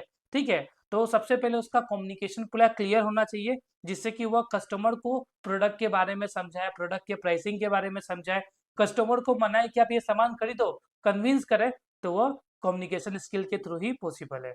दूसरा होता है एम्पैथी एंड एक्टिव लिसनिंग। अब देखो, सबसे पहले कस्टमर को डीपली मतलब सुनना एक सेल्स रिप्रेजेंटेटिव सबसे बड़ा क्वालिटी होता है। ठीक है, understanding the customer needs deeply in crucial, मतलब एक कस्टमर का नीड को डीपली समझना एक सेल्स रिप्रेजेंटेटिव का ये भी क्वालिटी होता है। ठीक है, मतलब empathy allow the sales person to connect emotional with the customer. मतलब ये जो हम लोगों ने एम्पैथी के बारे में बात किया, ठीक है, एम्पैथी के बारे में बात किया, इसमें क्या होता है कि सेल्स पर्सन कस्टमर के साथ इमोशनली अटैच होता है, ठीक है। और साथ ही साथ एक्टिव लिसनिंग मतलब ये कस्टमर का नीड एंड वांट्स को सुनता है, उसके बाद उसको सजेस्ट करता है कि ये आपका बेस्ट प्रोडक्ट ही आपके सभी प्रॉब्लम का एक सॉल्यूशन है। तो ये हो गया। फिर हो गया रेसिलियंस एंड परसिस्टेंस। इसका मतलब ये हो गया एक सेल्स इन्वॉल्व फ्रीक्वेंट रिजेक्शन। देखो सेल्स के टाइम में आपको बहुत ज्यादा रिजेक्शन मिलता है, आप सामान बेचने जाओगे बोलेगा भाई तो दुकान से निकल, मैं तुम्हें बेचना ही नहीं है। जैसे कि फोन में भी क्रेडिट कार्ड वाले का फोन आता है तो हम लोग कैसे फटाक से फोन को रख देते हैं। तो उस टाइम एक सेल्स पर्सन क्या होता है, डीमोटिवेट हो जाता है, ठीक है। तो आपका रेसिलियंस यही समझाता है कि एक सेल्स रिप्रेजेंटेटिव को डिमोटिवेट नहीं होना चाहिए, अपने फेलियर से सीख के प्लस काम करना चाहिए, जिससे कि क्या होगा और उसको बेटर अपॉर्चुनिटीज मिले। तो ये भैया ये भी एक इम्पोर्टेंट होता है, ठीक है। परसिस्टेंस क्या होता है, required to the follow up leads, मतलब लीड्स जो भी मिल रहा है उसको फॉलो अप करो, फेलियर से सीखो एंड कंटिन्यू रखो और न्यू अपॉर्चुनिटीज को ढूंढो और सामान को बेचो।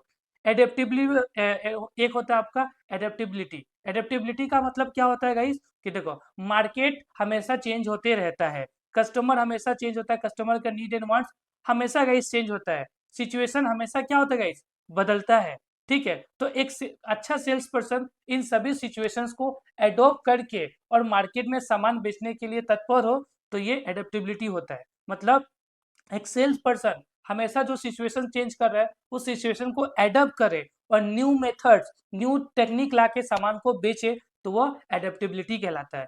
प्रोडक्ट नॉलेज, एक सेल्स पर्सन का कंप्लीट नॉलेज होना चाहिए प्रोडक्ट के बारे में कि उस प्रोडक्ट का क्वालिटी क्या है, उसका एसेंशियल्स क्या है, ठीक है। साथ ही साथ एक सेल्स पर्सन आंसर करे हर क्वेरीज का जो एक कस्टमर पूछ रहा है। फिर प्रॉब्लम सोल्विंग स्किल, एक अपना सेल्स पर्सन के अंदर में एक स्किल होना चाहिए प्रॉब्लम सॉल्विंग, हमेशा वो कस्टमर के बात सुने, कस्टमर को प्रॉब्लम को सोल्व करे, इसके अंदर में ऐसा एक नॉलेज होना चाहिए। फिर कॉन्फिडेंस, ठीक है, एक सेल्स पर्सन के अंदर में कॉन्फिडेंस होना चाहिए। अगर मान लो कि कोई परचेसर बायर खरीदने के लिए रेडी नहीं है, वो उसको इस तरीके से कॉन्फिडेंटली बोला कि वो वापस वो सामान को बाय कर लिया जो खरीदने वाला नहीं था, तो ऐसे अंदर में उसका होना चाहिए।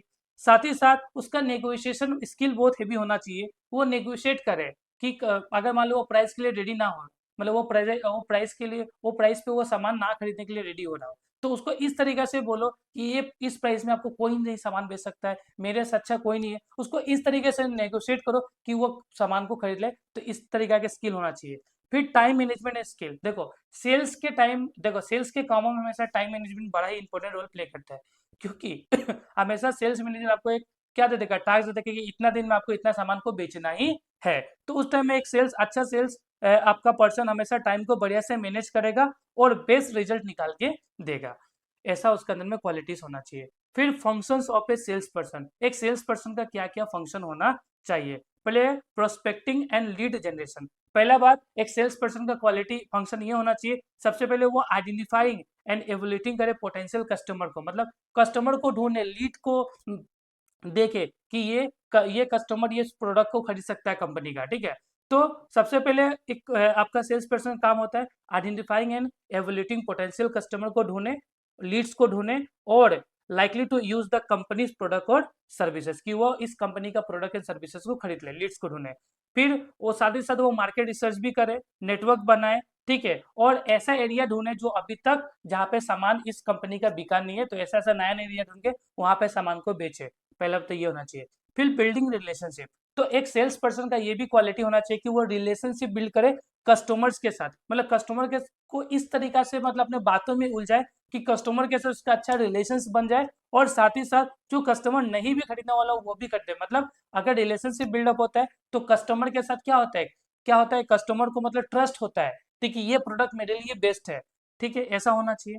उसके बाद needs of assessment and consultation, फिर कस्टमर के रिक्वायरमेंट को समझना चाहिए, कस्टमर के प्रॉब्लम को एंड गोल को समझना चाहिए, उसके बाद कस्टमर को प्रॉपर सुनने के बाद उसे सॉल्यूशन देना चाहिए कि हाँ ये प्रॉब्लम जो आपका है इसके साथ ये आपका सॉल्यूशन मैच करेगा, ये आपके लिए बेस्ट है, आप ये ले लो, बात खत्म। उसके बाद प्रोडक्ट डेमोन्स्ट्रेशन एंड प्रेजेंटेशन, तो देखो एक सेल्स पर्सन हमेशा क्या करता है, प्रोडक्ट को इस तरीके से दिखाता है कि ना चाहने वाला आदमी भी उसको बाय कर ले मतलब प्रोडक्ट के फीचर्स को, बेनिफिट्स को एंड वैल्यू को बताना कि इस दाम में कोई आपको ये सामान नहीं दे सकता, होता है ना सेल्स देखना, ठीक है। उसके बाद addressing objection and engaging in negotiation, हमेशा जो भी कस्टमर का ऑब्जेक्शन उसको खत्म करना उसके बाद नेगोशिएट करना प्राइस के रिगार्डिंग, ठीक है। उसके बाद क्लोजिंग सेल्स डील क्लोज करना, ठीक है। उसके बाद post sales support and customer services, जब सेल हो जाए उसके बाद कस्टमर फीडबैक देना, फिर कस्टमर अगर मान लो कि कोई प्रोडक्ट अगर खराबी हो जाए जाके उसको बना देना, मतलब कस्टमर सपोर्ट देना, आफ्टर सेल सर्विस देना। उसके बाद account management and upselling cross selling. इसके बाद managing the relationship with existing client, हमेशा जो पुराना क्लाइंट उसके साथ एक अच्छा सा रिलेशनशिप बना के रखना, नया नया अपॉर्चुनिटीज ढूंढते रहना, और साथ ही साथ जो एग्जिस्टिंग हम लोगों ने रिलेशनशिप बनाया कस्टमर के साथ, फिर उसको एडिशनल सामान को उसको बेचना। तो ये होता है भाई अकाउंट मैनेजमेंट एंड अपसेलिंग, ठीक है, अपसेलिंग। उसके बाद duties and responsibilities of sales person, एक सेल्स पर्सन का सबसे पहला ड्यूटीज क्या होता है, तो भाई यही होता है भाई, ठीक है। यहाँ पे हम लोगों ने भी पढ़ा प्रोस्पेक्टिंग एंड लीड जनरेशन ठीक है। तब पहला पॉइंट दोनों में सेम ही है, आपका prospecting and lead generation function और ड्यूटीज में दोनों में पहला पॉइंट हमें सेम ही है। इसमें pursue and research client with the target market, यहाँ पे सबसे पहले क्लाइंट को मतलब परस्यू करो, कन्विंस करो कि आप प्रोडक्ट ये खरीदो, टारगेट ऑडियंस तक पहुंचो, टारगेट मार्केट तक पहुंचो। इसके लिए आप टेक्टिक यूज करो, cold calling, networking, social media campaign start करो, जिससे कि न्यू अपॉर्चुनिटीज मिले। उसके बाद नेक्स्ट है आपका customer engagement and relationship building, मतलब इसमें क्या होता है कि अपना कम्युनिकेशन अपना स्किल से हम लोग कस्टमर के साथ एक रिलेशनशिप बिल्ड करेंगे, means establishing informational communication and interpersonal relationship with a potential customer, understand customer desire challenges and goal, मतलब कस्टमर के डिजायर गोल्स को समझो। फिर होता है need and assessment and consultation, वही तुम्हारा सबसे पहले हम लोग को एनालाइज करना होगा कस्टमर्स के रिक्वायरमेंट को, प्रेफरेंस को, उन लोगों का नीड्स को समझो। उसके बाद ऑफर करो पर्सनलाइज प्रोडक्ट और सर्विसेज, ये आपके लिए बेस्ट होगा, ये आपके जो भी प्रॉब्लम है उसका बेटर सोल्यूशन है, इस तरीके से। उसके बाद product presentation and demonstration, same हम लोगों ने अभी ऊपर में पढ़ा था ना, फंक्शन जस्ट लाइक सेम ही होगा, सेम ही ये सब है, ये सब आप लोग पढ़ लेना, सेम ही पॉइंट है, ठीक है। उस नेक्स्ट हम लोग का बात करेंगे हम लोग सेलिंग एज ए करियर के बारे में। तो देखो सेलिंग कोई जॉब नहीं है, ये करियर है, ठीक है। ये अपने को अलाउ करता है इंटरेक्शन करने में, प्रॉब्लम सॉल्विंग करने में एंड क्रिएटिंग इम्पैक्ट करने में, ठीक है। मतलब सेलिंग कोई एक जॉब नहीं है, क्या है भाई, करियर है। इसके थ्रू हम लोग बात करना सीखते हैं कस्टमर के साथ लोगों के साथ इंटरेक्ट करते हैं, उनके प्रॉब्लम को सोल्व करते हैं, ठीक है। और इससे हम लोग एक इम्पैक्ट छोड़ते हैं मार्केट में। It offer the multiple personal and professional benefits, ये ऑफर्स करता है multiple personal and professional benefits को, ठीक है। अब देखो ये कैसे एक मतलब करियर बना, इसके बारे में डिस्कस करेंगे। सबसे पहले आप सेल करते हो तो आपको फाइनेंशियली एक रिवॉर्ड मिलता है, फाइनेंशियल रिवॉर्ड मिलता है, मतलब जितना भी आप कस्टमर को अट्रैक्ट करके सामान बेचते हो आपको एक फाइनेंशियल रिवॉर्ड मिलता है। Attracting compensation package, salary, commission, bonuses, performance based reward, high earning potential and financially security, opportunity for the career advancement and based on performance. तो भाई सेलिंग करने से आपको बढ़िया फाइनेंशियल रिवॉर्ड्स मिलता है, आपको बोनसेस मिलता है, इससे आपका करियर अच्छा होते जाता है। फिर फ्लेक्सिबिलिटी एंड इंडिपेंडेंस, ठीक है। तो भाई देखो यहाँ में आपका सेल्स जॉब में बहुत ज्यादा फ्लेक्सिबिलिटी होता है, ठीक है। आप देखो ability to set your own schedule, आप खुद का शेड्यूल बना सकते हो। प्रायोरिटाइज टास्क, आप खुद का एक टास्क बना सकते हो। उसके बाद आप घर से काम कर सकते हो, फ्लेक्सिबल आवर्स में काम कर सकते हो, जरूरी नहीं कि फिक्स होता है, हमेशा कभी भी सामान को बेच सकते हो, ठीक है। इसमें बढ़िया कंट्रोल होता है और लाइफ बैलेंस में चलता है सेल्स के जॉब में, ठीक है। उसके बाद कंटिन्यूस लर्निंग एंड ग्रोथ, देखो जब भी आप सेल्स में हो ना तो आपका ग्रोथ हमेशा होते जाएगा, क्योंकि देखो आप सेल्स मैन से आपको बात करने का तरीका, कम्युनिकेशन स्किल अच्छा होता है। आप सेल्स करते करते आप उसमें इतना माहिर हो जाते हो कि आपको फाइनेंशियली रिवॉर्ड ज्यादा मिलते जाता है, ठीक है। इससे लाइफ लॉन्ग लर्निंग का अपॉर्चुनिटी, सब ग्रोथ का अपॉर्चुनिटी मिलता है। फिर ट्रांसफरेबल स्किल होता है, इसमें क्या होता है आपका develop communication, negotiation, problem solving and relationship building skill, skill applied across, मतलब स्किल, ये स्किल आप कहीं पे भी अप्लाई कर सकते हो। मान लो कि मैं बेसिकली इंडस्ट्रीज में था, वहां पे मैंने काम सीखा, अब मैं वहां से छोड़ के दूसरे इंडस्ट्री में जाके भी सामान बेच सकता हूँ, तो वो स्किल मेरा वहां भी काम हो आ जाएगा। तो इसमें क्या होता है दोस्तों, फ्लेक्सिबिलिटी होता है, ठीक है।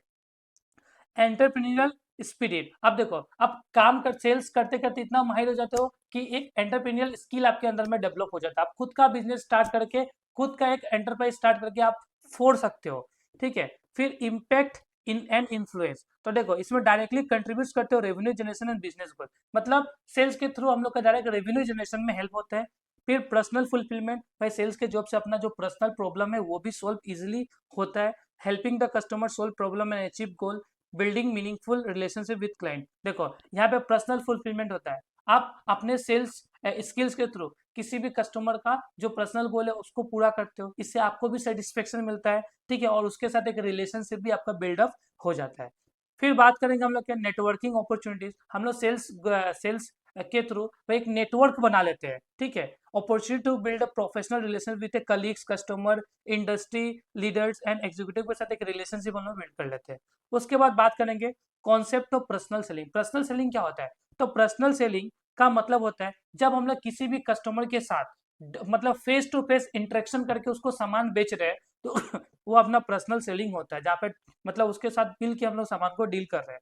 तो personal selling direct one to one sales communication method where the sales people interact individually with a customer to influence the buying decision, ठीक है। अब बात करेंगे importance of personal selling. Personal selling का सबसे पहला फायदा क्या है? टेलरिंग एंड पर्सनलाइजेशन, ठीक है। टेलरिंग का मतलब क्या हो गया? यहाँ पे भैया हम लोग सबसे पहले किसी भी कस्टमर का नीड, प्रेफरेंस एंड को समझते हैं, उसके बाद वो सब समझने के बाद हम लोग फेस टू फेस उसको बात करके उसको एक कस्टमाइज प्रोडक्ट ऑफर करते हैं जिससे कि उसका प्रॉब्लम सोल्व हो जाए, ठीक है। उसके बाद नेक्स्ट होता है बिल्डिंग रिलेशनशिप। पर्सनल सेलिंग में क्या होता है कि आप कस्टमर के साथ पर्सनली मिलते हो, इससे एक क्या होता है, एक अच्छा रिलेशनशिप आप में और उसके बीच बन जाता है। इफेक्टिव कम्युनिकेशन, जब आप आपका जैसे कि फेस टू फेस जाके आप बात करोगे, इससे आपका कम्युनिकेशन स्किल भी क्या होता है, इंप्रूव होता है। आप सब कुछ एक प्रोडक्ट के बारे में उससे क्लियरली समझा रहे हो, कॉम्प्लेक्स बातों को भी इजिली समझा रहे हो, इससे कम्युनिकेशन स्किल अच्छा होता है।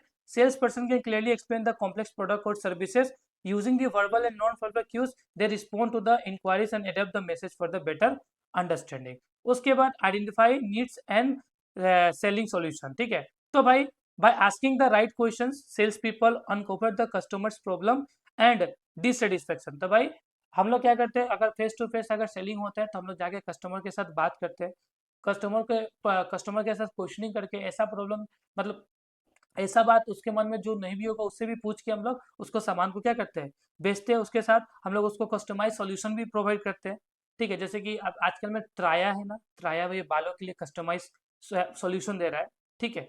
फिर नेक्स्ट, मैं किसी की एडवर्टाइज नहीं कर रहा हूँ, ठीक है, याद रखना। फिर providing immediate feedback and adoption, ठीक है। देखो यहाँ में क्या है, sales people receive real time feedback on objection, preference and reaction. देखो सेल्स पीपल यहाँ में क्या होता है कि कस्टमर के साथ मिलता है, ठीक है, कस्टमर के साथ मिलकर सामान को बेचता है, तो उसे रियल टाइम फीडबैक मिलता है, ठीक है, कस्टमर से। फिर कस्टमर्स को रिएक्शन के बारे में समझता है, उसके बाद उसके अकॉर्डिंग वो एडजस्ट करके इमिडिएटली सेल्स को बढ़ा सकता है, ठीक है, और सेल्स को अच्छा कर सकता है।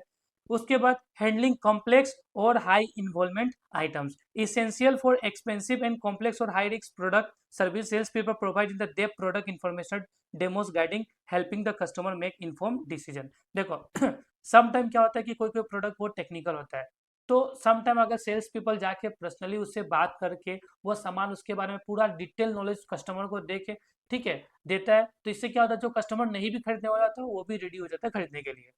क्लोजिंग्स कॉम्प्लेक्स सेल, मतलब अगर मान लो कि हम लोग पर्सनली जाकर सामान बेच रहे हैं, तो इससे क्या होगा कि बहुत सारा कॉम्प्लेक्स सेल होता है जहाँ पे डील होने का चांसेस बहुत कम होता है। हम लोग ऐसा बात करके भी मतलब ऐसा बात करेंगे जिससे कस्टमर इजिली मतलब वो सामान को खरीद ले, तो कॉम्प्लेक्स सेल को भी इजिली यहाँ पे बुक किया जा सकता है।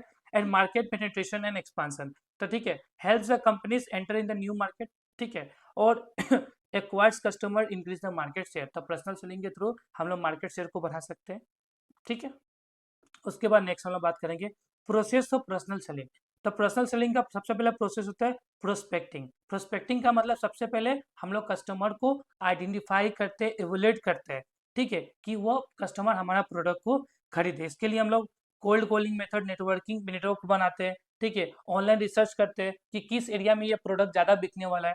उसके बाद प्रिपरेशन एंड रिसर्च, उसके बाद ये सब होने के बाद हम लोग गैदरिंग इन्फॉर्मेशन, मतलब क्लाइंट के बारे में इन्फॉर्मेशन जुटाते हैं, इंडस्ट्रीज के बारे में और चैलेंजेस के बारे में इंफॉर्मेशन जुटाते हैं, customer understand the customer expectation and concern, और उसके बाद sales people prepares customize approach and communication style for the prospects. उसके बाद अप्रोच, देखो यहाँ पे हम लोग इनिशियल कॉन्टेक्ट बैठाएंगे किसके साथ, कस्टमर के साथ, with the help of email के थ्रू, फोन के थ्रू एंड सोशल मीडिया के थ्रू, ठीक है, making the initial contact with the prospect through the email, phone and social media. ठीक है। उसके बाद ये होने के बाद नीड असेसमेंट, हम लोग क्या करते हैं, डिस्कस करते हैं कस्टमर के नीड्स के बारे में, गोल के बारे में एंड चैलेंजेस के बारे में। आस्किंग द रिलेवेंट क्वेश्चन, हम लोग कस्टमर के साथ, कस्टमर से रिलेवेंट क्वेश्चन पूछते हैं, उनके बातों को समझते हैं। ठीक है। प्रेजेंटेशन, फिर हम लोग प्रोडक्ट को दिखाएंगे, फीचर्स को बताएंगे। ठीक है, वो सब समझाएंगे, डेमोज देंगे।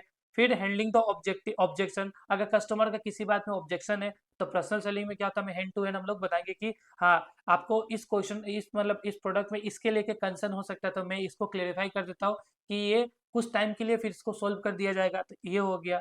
ठीक है। उसके बाद क्लोजिंग द सेल्स, फिर सेल्स को क्लोज किया जाता है, फाइनलाइज किया जाता है ट्रांजेक्शन की, हाँ इतना दाम में आप सामान खरीद लो।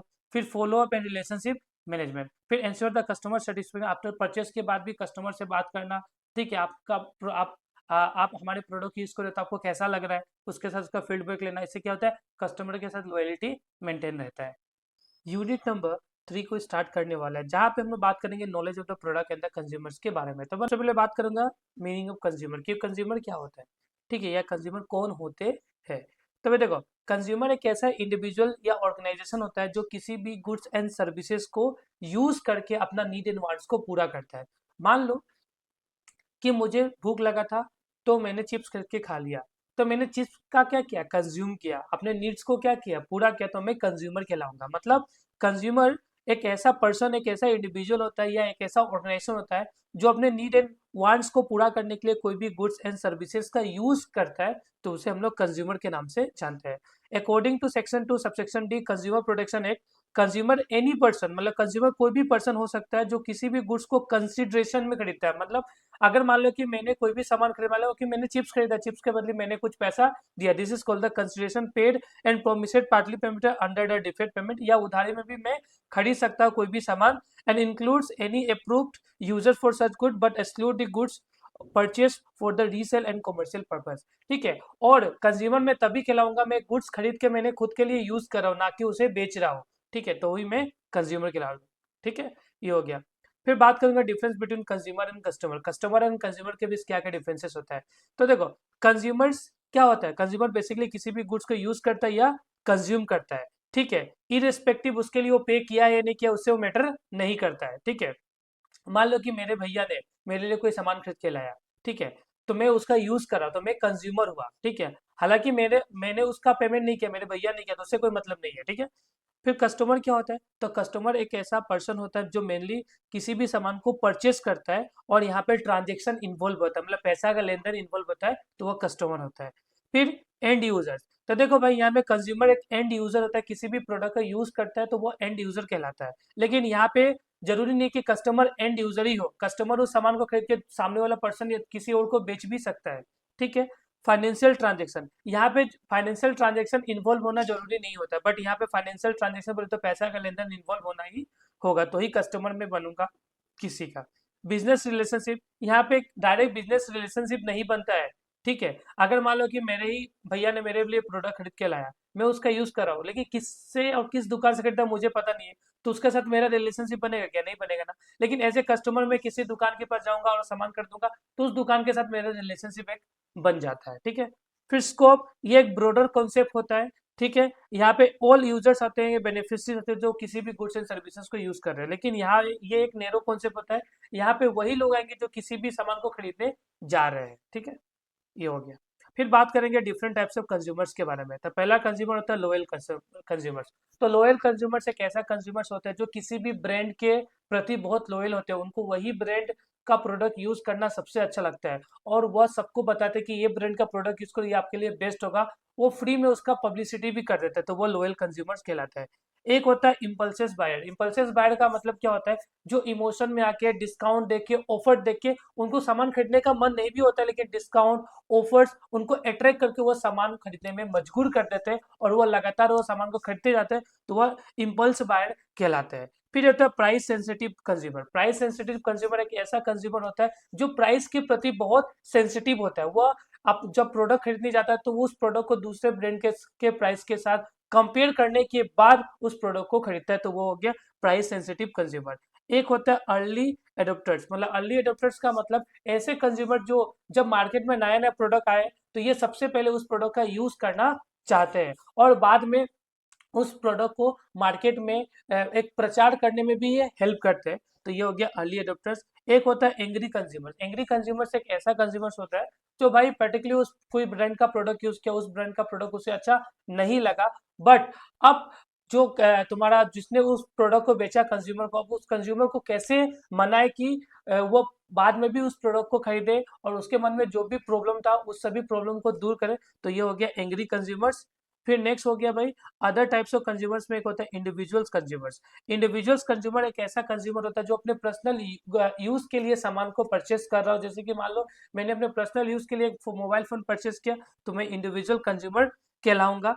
एक होता है ऑर्गेनाइजेशनल कंज्यूमर। जब कोई कंपनी या ऑर्गेनाइजेशन अपने कंपनी के अंदर यूज करने के लिए किसी पर्टिकुलर सामान को खरीद रहा है, तो वह ऑर्गेनाइजेशनल कंज्यूमर होता है। यहाँ पे कंपनी उस सामान को बेचता नहीं है, बट वह सामान खुद के लिए यूज करे। जैसे कि मान लो कि एक ऑर्गेनाइजेशन है, कॉफी मशीन लाया, किसके लिए? अपने स्टाफ को कॉफी पिलाने के लिए, तो वो हो गया ऑर्गेनाइजेशनल कंज्यूमर्स। एक होता है brand aware consumer. Brand aware consumers एक लॉयल होते हैं अपने किसी एक ब्रांड के प्रति और उसी ब्रांड को वो सभी लोगों को बताते, तो वो ब्रांड अवेयर कंज्यूमर्स हो गए। एक होता है eco friendly and sustainable consumers. ये एक ऐसे कंज्यूमर होते हैं जो इन्वायरमेंट फ्रेंडली होते हैं एंड सस्टेनेबल प्रोडक्ट पे ये डील करते हैं बेसिकली, और इनको इन्वायरमेंट से बहुत मतलब होता है। तो ये हो गया eco friendly and sustainable consumer. एक होता है इंटरनेट कंज्यूमर। इंटरनेट कंज्यूमर से कैसे कंज्यूमर होते हैं जो इंटरनेट के थ्रू भाई किसी भी सामान को बाय करते हैं, तो वो ये हो गए। फिर होता है सेल्स पर्सन। सेल्स पर्सन कौन होता है? तो सेल्स पर्सन एक ऐसा रिप्रेजेंटेटिव होता है किसी भी कंपनी का, किसी भी फॉर्म का, जो गुड्स एंड सर्विसेज मार्केट में बिचवाता है, ठीक है।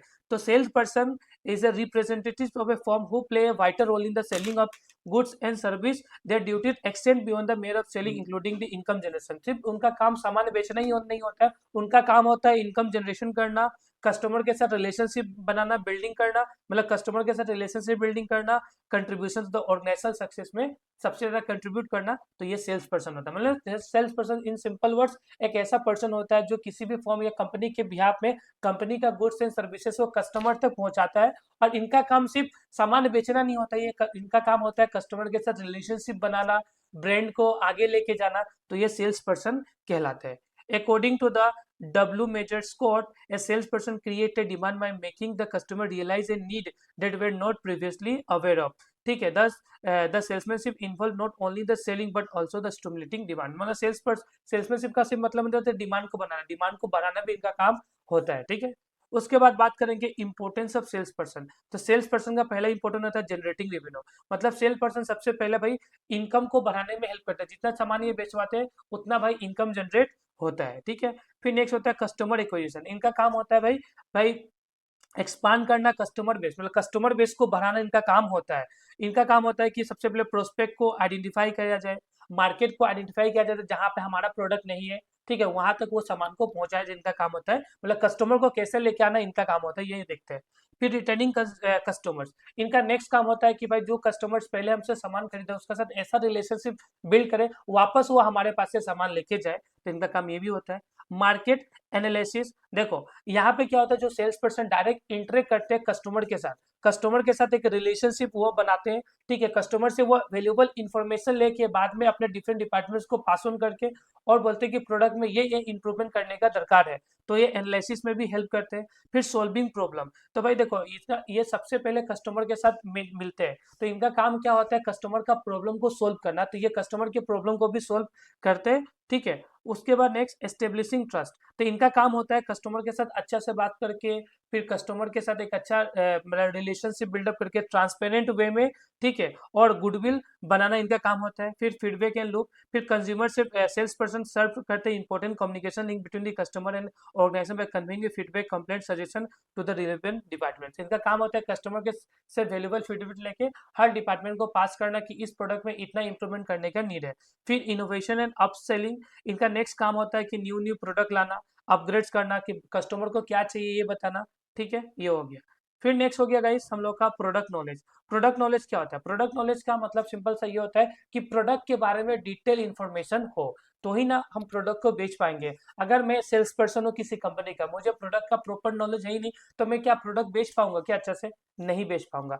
तो ये हो गया प्रोडक्ट नॉलेज का मतलब, complete and clear understanding of A product, including product का फीचर्स क्या है, प्राइस क्या है, प्रोडक्ट का यूज क्या है, बेनिफिट्स क्या है, डिसएडवांटेज क्या है, सभी चीजों को एक्सप्लेन करना किसे? भाई इन्वेस्टर्स को, कस्टमर्स को, स्टेक होल्डर को, जिससे कि आपका प्रोडक्ट मार्केट में बिके, तो वो होता है प्रोडक्ट नॉलेज। अगर आपका प्रोडक्ट नॉलेज अच्छा है, ठीक है, तो strong product knowledge is essential for the sales person and the entrepreneurs as a directly influence the sales. अगर आपका अच्छा प्रोडक्ट नॉलेज है, तो आप भाई सेल्स को बढ़ाने में बहुत ज्यादा हेल्प करने वाले अपने कंपनी में, ठीक है। Effective product knowledge also involve the educating the customer. अगर आपका प्रोडक्ट नॉलेज अच्छा है, तो भाई आप कस्टमर को एडुकेट करोगे प्रोडक्ट के रिगार्डिंग, और बोलोगे कि आप सामान खरीदो, आपका ये सबको मोस्ट सेटिस्फेक्शन देगा ये product.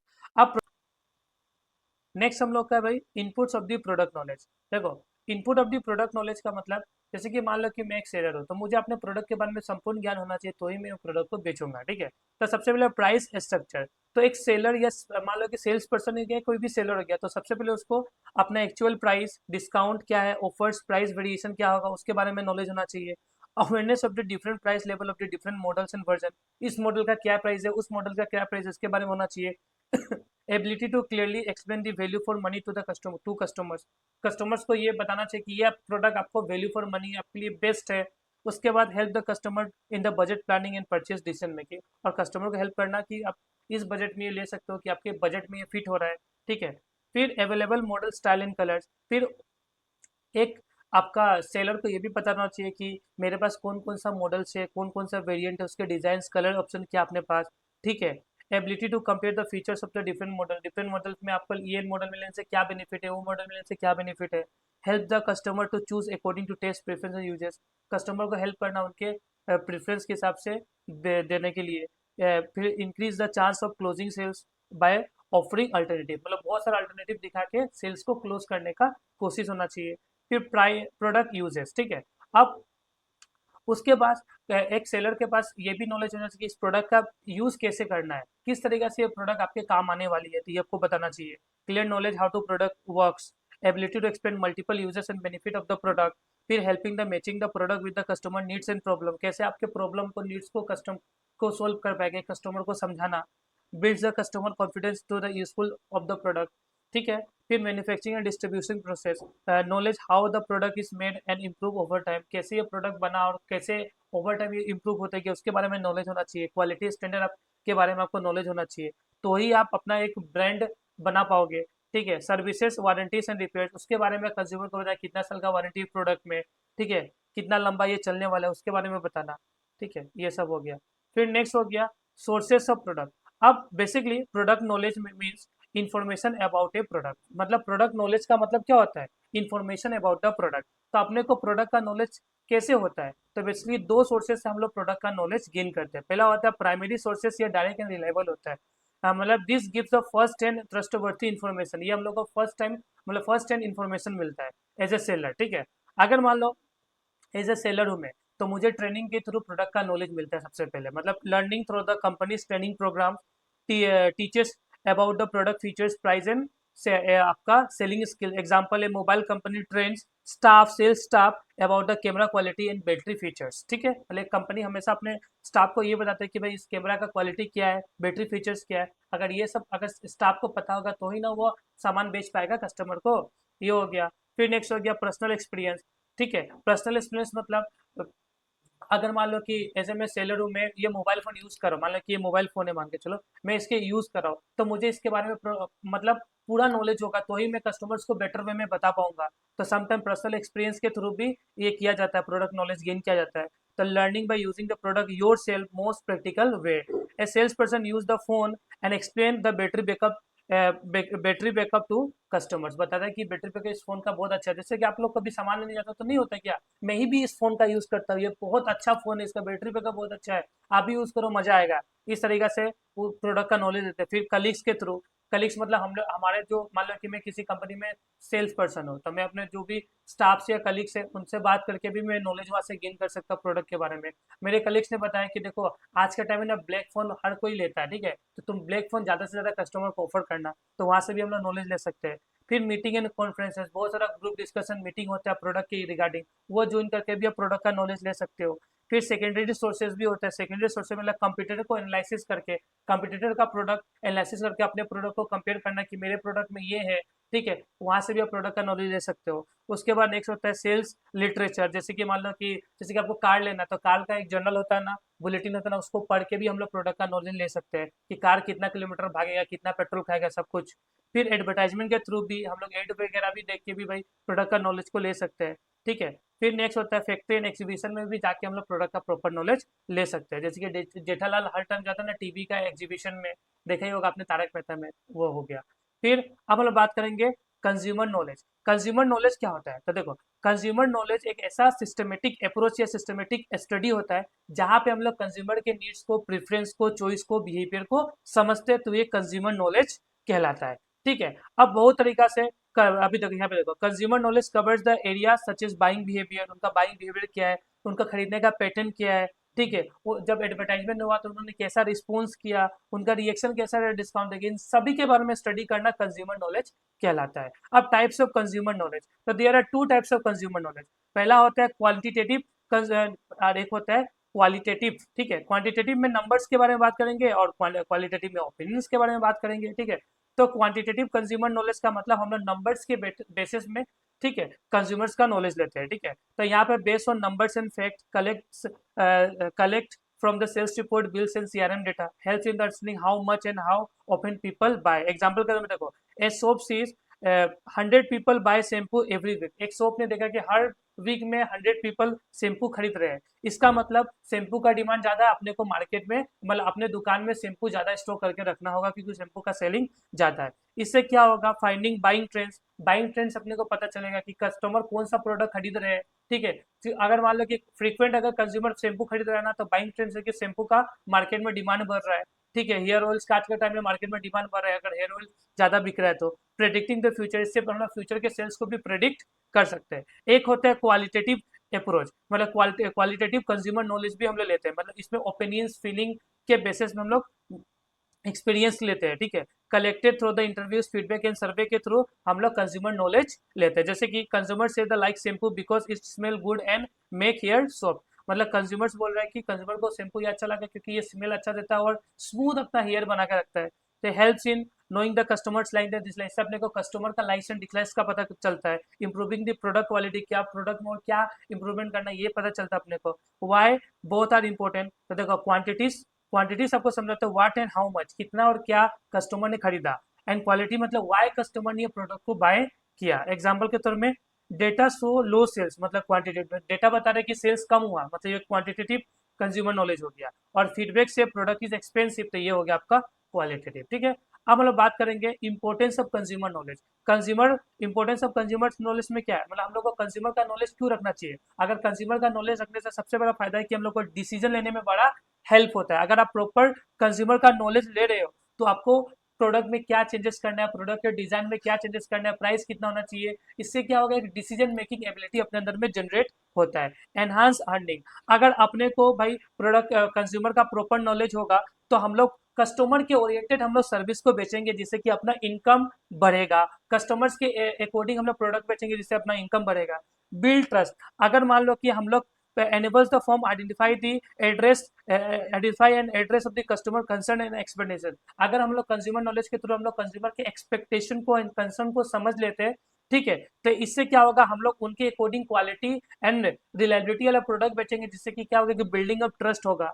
Identifies different categories of a customer, हम लोग अगर कंज्यूमर का नॉलेज लेते हैं तो हम लोग देखो डिफरेंट कैटेगरीज के हिसाब से प्रोडक्ट को बना के मार्केट में बेचेंगे, इससे क्या होगा, अपना इंक्रीज होगा कस्टमर का satisfaction. Discovery areas of growth, अगर हम लोग कंज्यूमर का प्रॉपर नॉलेज ले रहे हैं तो किस एरिया में भाई कस्टमर ये प्रोडक्ट नहीं करे उसके बारे में नॉलेज होगा, उसके अकॉर्डिंग हम लोग सामान बनाएंगे तो भाई इससे अपना ग्रोथ भी होगा, ठीक है। ये हो गया हम लोग का नेक्स्ट।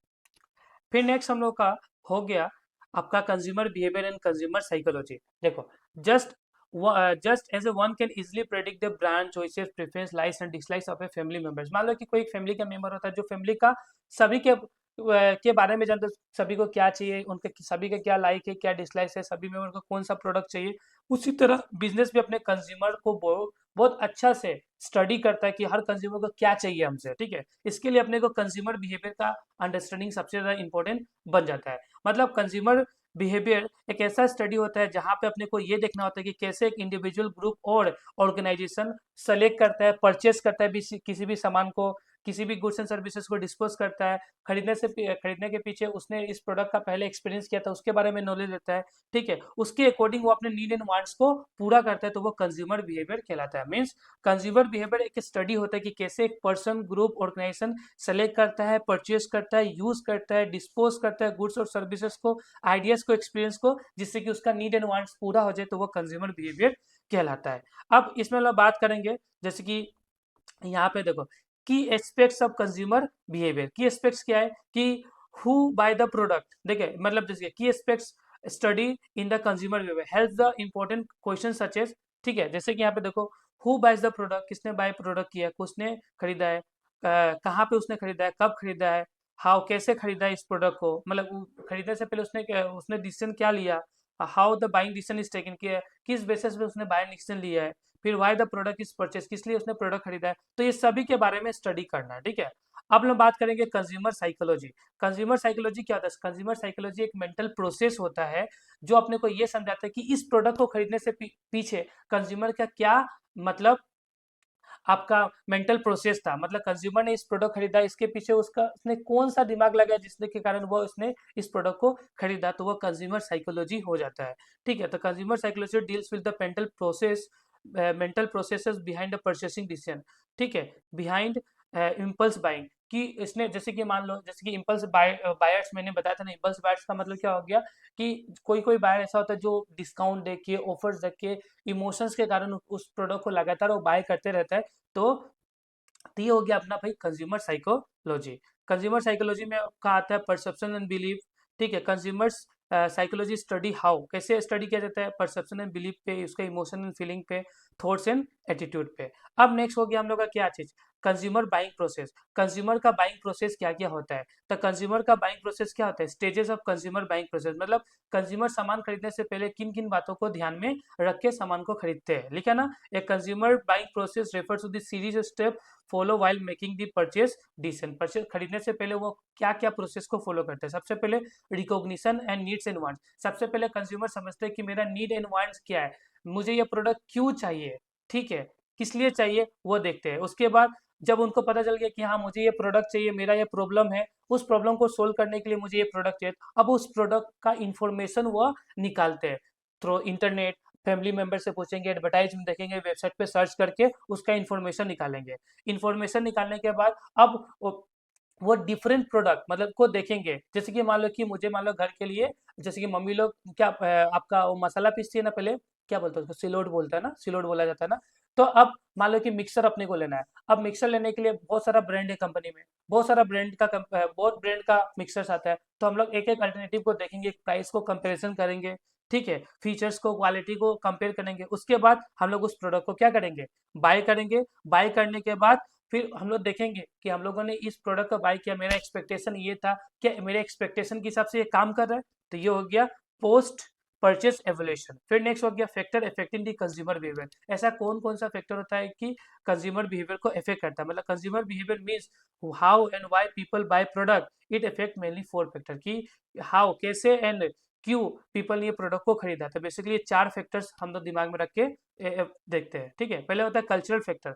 अब देखो, these are related to the traditional values and society. Culture beliefs custom tradition of the society. जैसे कि मान लो कि जैसे कि आपका दिवाली के सीजन में आपका स्वीट्स बहुत बिकता है, तो भाई ये कल्चर पे डिपेंडेंट है, कल्चर के कारण लोगों ने सामान को खरीद रहे हैं, ठीक है। वेस्टर्न कंट्रीज में भैया क्रिसमस के टाइम में भैया गिफ्ट्स बहुत बिकता है। फिर नेक्स्ट उसी तरीका से सब कल्चर। अब सब कल्चर में भी देखो, कल्चर में भी सब कल्चर आता है। सब कल्चर बोले तो small groups with a culture, से रीजन, रिलीजन या रीजन के हिसाब से हम लोगों ने डिवाइड कर दिया। Each group has a different preference. जैसे कि साउथ इंडियंस में राइस बेस्ड फूड मिलता है, ज्यादा होता है, और नॉर्थ इंडियन में व्हीट बेस्ड फूड ज्यादा बिकता है, ठीक है। उसके बाद सोशल फैक्टर्स। अब सोशल फैक्टर्स भी इन्फ्लुएंस करते हैं पीपल अराउंड अस। अब देखो, इनकम, एजुकेशन एंड लाइफस्टाइल भी भाई इसमें कंज्यूमर बिहेवियर को क्या करता है, इफेक्ट पहुंचाता है। People in the same class by the similar product, जैसे कि rich people BMW like luxury car वगैरह बाय करते हैं, उसी तरीके से middle class people Maruti car budget में अपना बाय करते हैं। उसी तरह से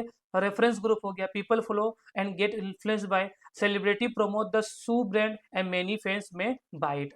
ठीक है, उसके बाद फैमिली हो गया, family members influence the buying decision. Family members भी भैया बाइंग डिसीजन को भाई इन्फ्लुएंस करते हैं, जैसे कि parents buy groceries but children influence buy chocolate और टॉयज। रोल्स एंड स्टेटस भी कंज्यूमर बिहेवियर को इफेक्ट पहुंचाता है, जैसे कि people buy product based their position in the society, position के हिसाब से वो सामान को बाय करते हैं। जैसे कि मान लो एक मैनेजर है, अपने फॉर्मल क्लॉथ बाय करेगा अपना स्टेटस के लिए। पर्सनल फैक्टर्स भी होगा, this are the individual characteristics, जैसे कि age need change with age, जैसे कि young people buy trendy clothes and other people comfortable clothes को बाय कर देंगे। फिर ऑक्यूपेशन के हिसाब से भी बाइंग डिसीजन चेंज होता है, बाइंग बिहेवियर, जैसे कि job effects buying choice and job effects the buying choices, जैसे कि डॉक्टर में buy formal wear while the worker buy durable clothes. Economic situation भी इफेक्ट पहुंचाता है। ठीक है, तो income decided what we can buy, income decide करता है कि अपने को क्या हम लोग क्या खरीद सकते हैं। जैसे कि example, high income people premium तरीका के ब्रांड्स का सामान खरीदेंगे, या लो पीपल लो बजट के सामान को बाय करेंगे। लाइफस्टाइल भी इस पर डिपेंड होता है, लाइफस्टाइल पे भी बाइंग बिहेवियर डिपेंड होता है, जैसे कि way of living, activities and interest, example fitness lovers buy gym equipments and protein shake. फिर पर्सनैलिटी भी डिपेंड होता है। ठीक है, फिर साइकोलॉजी फैक्टर्स भी होता है, साइकोलॉजी फैक्टर्स बोलते हैं they are related to the mind and thinking, ये माइंड और थिंकिंग पे डिपेंड होता है। Motivation need that pushes us to buy, जैसे कि hunger motivates to buy food, hunger motivate करता है कि भाई हमको ये सामान खरीदना चाहिए। Perception, how we see and understanding thing, one person may think a brand is highly quality, another think the it is so expensive। फिर लर्निंग पे भी अपने को डिपेंड होता है बाइंग बिहेवियर। तो बहुत सारा ऐसा यहाँ पे है, बहुत सारा है। ठीक है, देखो यहाँ बहुत सारा हम लोग को डिस्कस करना है, लेकिन हम लोग लिमिटेड पढ़ने से हो जाएगा। ठीक है, factor affecting the consumers behaviour. ठीक है, ये हो गया हम लोग को कौन कौन सा फैक्टर होता है जो कंज्यूमर बिहेवियर को इफेक्ट करता है, ये हम लोगों ने पढ़ लिया। ठीक है, अब हम लोग का नेक्स्ट है, नेक्स्ट क्या है, नेक्स्ट हम लोग का क्या चीज, importance of studying consumer behaviour. Consumer behaviour को स्टडी क्यों करना चाहिए? अगर कंज्यूमर के बिहेवियर को अगर स्टडी नहीं करोगे तो भाई कुछ नहीं होने वाला है। तो कंज्यूमर बिहेवियर को स्टडी करने का बहुत सारा फायदा है। ठीक है, तो पहला होता है इफेक्टिव प्रोडक्शन प्रोसेस। अगर आप कंज्यूमर के बिहेवियर को प्रॉपर स्टडी कर लिए हो तो इससे अपने को कौन सा सामान को प्रोडक्शन करना है ये अपने को ज्ञान आता है। डेवलपिंग कॉम्पिटिटिव प्राइस, अगर आपने कंज्यूमर के बिहेवियर को स्टडी कर लिया तो उनके अकॉर्डिंग आपने अगर उसी प्राइस में अगर सामान बेचा तो एक कॉम्पिटिटिव प्राइस होता है और उस प्राइस में वो सामान को खरीदेंगे भी। तो study buyer behaviour allows the price changes effect the purchasing decision. Helps, देखो यहाँ helps marketer understand the price sensitivity and consumer attitude towards price. Enables the firm to fix the reasonable and competitive price, मतलब price fix करने में भी help करता है। ठीक है, ट्रेंड एनालिसिस करने में भी हेल्प करता है। अगर आपने कंज्यूमर बिहेवियर को एनालाइज किया, एनालिसिस द कंज्यूमर बिहेवियर, तो इससे अपने को पता चलता है कि कंज्यूमर को क्या प्रोडक्ट चाहिए, कंज्यूमर का टेस्ट प्रेफरेंस नीड क्या है, उसके अकॉर्डिंग सामान बनाओगे तो आपका सामान अच्छा बिकेगा। इंप्रूव कंज्यूमर सेटिस्फेक्शन, अगर मान लो कि आपने प्रॉपर कंज्यूमर बिहेवियर को स्टडी किया है तो कंज्यूमर के एक्सपेक्टेशन के हिसाब से सामान बनाओगे तो उनको सेटिस्फेक्शन ज़्यादा मिलेगा एंड कस्टमर रिटेंशन भी इससे बढ़ जाएगा आपका। तो इस तरीके से हम लोग का ये भी यूनिट होता है गाइस कंप्लीट। अब हम लोग का नेक्स्ट यूनिट होने वाला है यूनिट नंबर 4। यहाँ पे हम लोग बात करेंगे रिटेल सेलिंग के बारे में, चैनल ऑफ डिस्ट्रीब्यूशन के बारे में डिस्कस करेंगे। सबसे पहले बात करूंगा मैं fundamental of retail sale. Retail sales का मतलब क्या होता है? जब हम लोग किसी भी सामान को स्मॉल क्वांटिटीज में एंड यूजर को बेचते हैं तो वो रिटेल सेल कहलाता है। ठीक है, retail sale involve selling the goods and services in a small quantity to the end user for the personal consumption, differentiating in it from the bulk और होलसेल सेल्स। ठीक है, मतलब जब हम लोग जैसे लाइक मेरा ही एक दुकान है, शॉप है, छोटा मोटा दुकान है। ठीक है, तो मान लो कि मैं ग्रोसरीज बेचता हूँ, तो मैं ग्रोसरीज जो अल्टीमेट कंज्यूमर एंड यूजर तक पहुंचा रहा हूँ ना, तो मैं रिटेल सेल ही कर रहा हूँ। ठीक है, तो ये रिटेल सेल कहलाता है। Different from the general sales, ये डिफरेंस फ्रॉम द, देखो रिटेल सेल्स स्मॉल होता है scale selling to the end user for the personal use, and sales एक ब्रॉडर कॉन्सेप्ट होता है जहाँ पे दोनों आ जाता है, रिटेल सेल होलसेल दोनों आता है। तो ये ब्रॉडर एक्सचेंज होता है goods and services for the monetary and not necessarily target and users. ठीक है, तो मतलब हम लोग तो बात करें रिटेल सेल के बारे में, तो रिटेल सेल का सिंपल सा मतलब होता है जब हम लोग स्मॉल क्वांटिटीज को एंड यूजर तक पहुंचाते हैं तो वो हम लोग का रिटेल सेल कहलाता है। ठीक है, अब क्लेमेंट स्टोन ने क्या बोला है?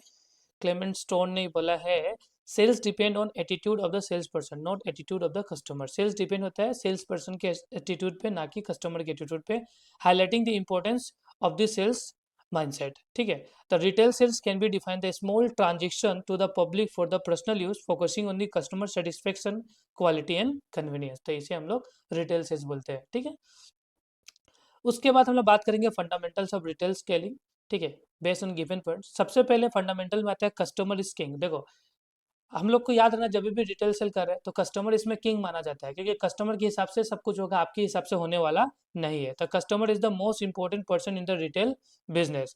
All decision of product price and services are make keeping the customer in mind. Customer satisfaction lead to the repeat sales and loyalty. तो देखो, यहाँ पे कस्टमर किंग होता है, सभी चीज रिटेल सेल पे कस्टमर पे ही डिपेंड होता है। अब कस्टमर का डिसीजन उस पर डिपेंड होता है, भाई प्रोडक्ट पे, प्राइस पे एंड सर्विस कैसा है, ठीक है। अगर कस्टमर सेटिस्फाई हो गया तो वो उसका लॉयलिटी, अगर लॉयल हो गया तो रिपीट सेल आपको देके जाएगा। फिर नेक्स्ट होता है रिटेल इन डिटेल, ठीक है। रिटेल इन डिटेल का मतलब क्या हो गया? Retail means selling the goods in the small quantity to the final consumer. Retail sale का मतलब ही होता है स्मॉल क्वांटिटी सब लोग फाइनल यूजर तक पहुंचाए, ठीक है। यहाँ पे फोकस किया जाता है पर्सनल सेलिंग, खुद जाके सामान बेचो। अटेंशन एंड डिटेल सर्विस दो, बढ़िया से सर्विस दो। एग्जाम्पल है shopkeeper explaining the product feature to the each customer. हर कस्टमर को एक शॉपकीपर बता रहा है कि ये प्रोडक्ट में ये है, हमारे प्रोडक्ट में, जैसे बोलते हैं ना कोलगेट में नमक है, तुम्हारे कोलगेट में नमक है क्या? तो इस तरीका से। फिर नेक्स्ट हो गया इम्प्रूव कस्टमर सर्विसेज।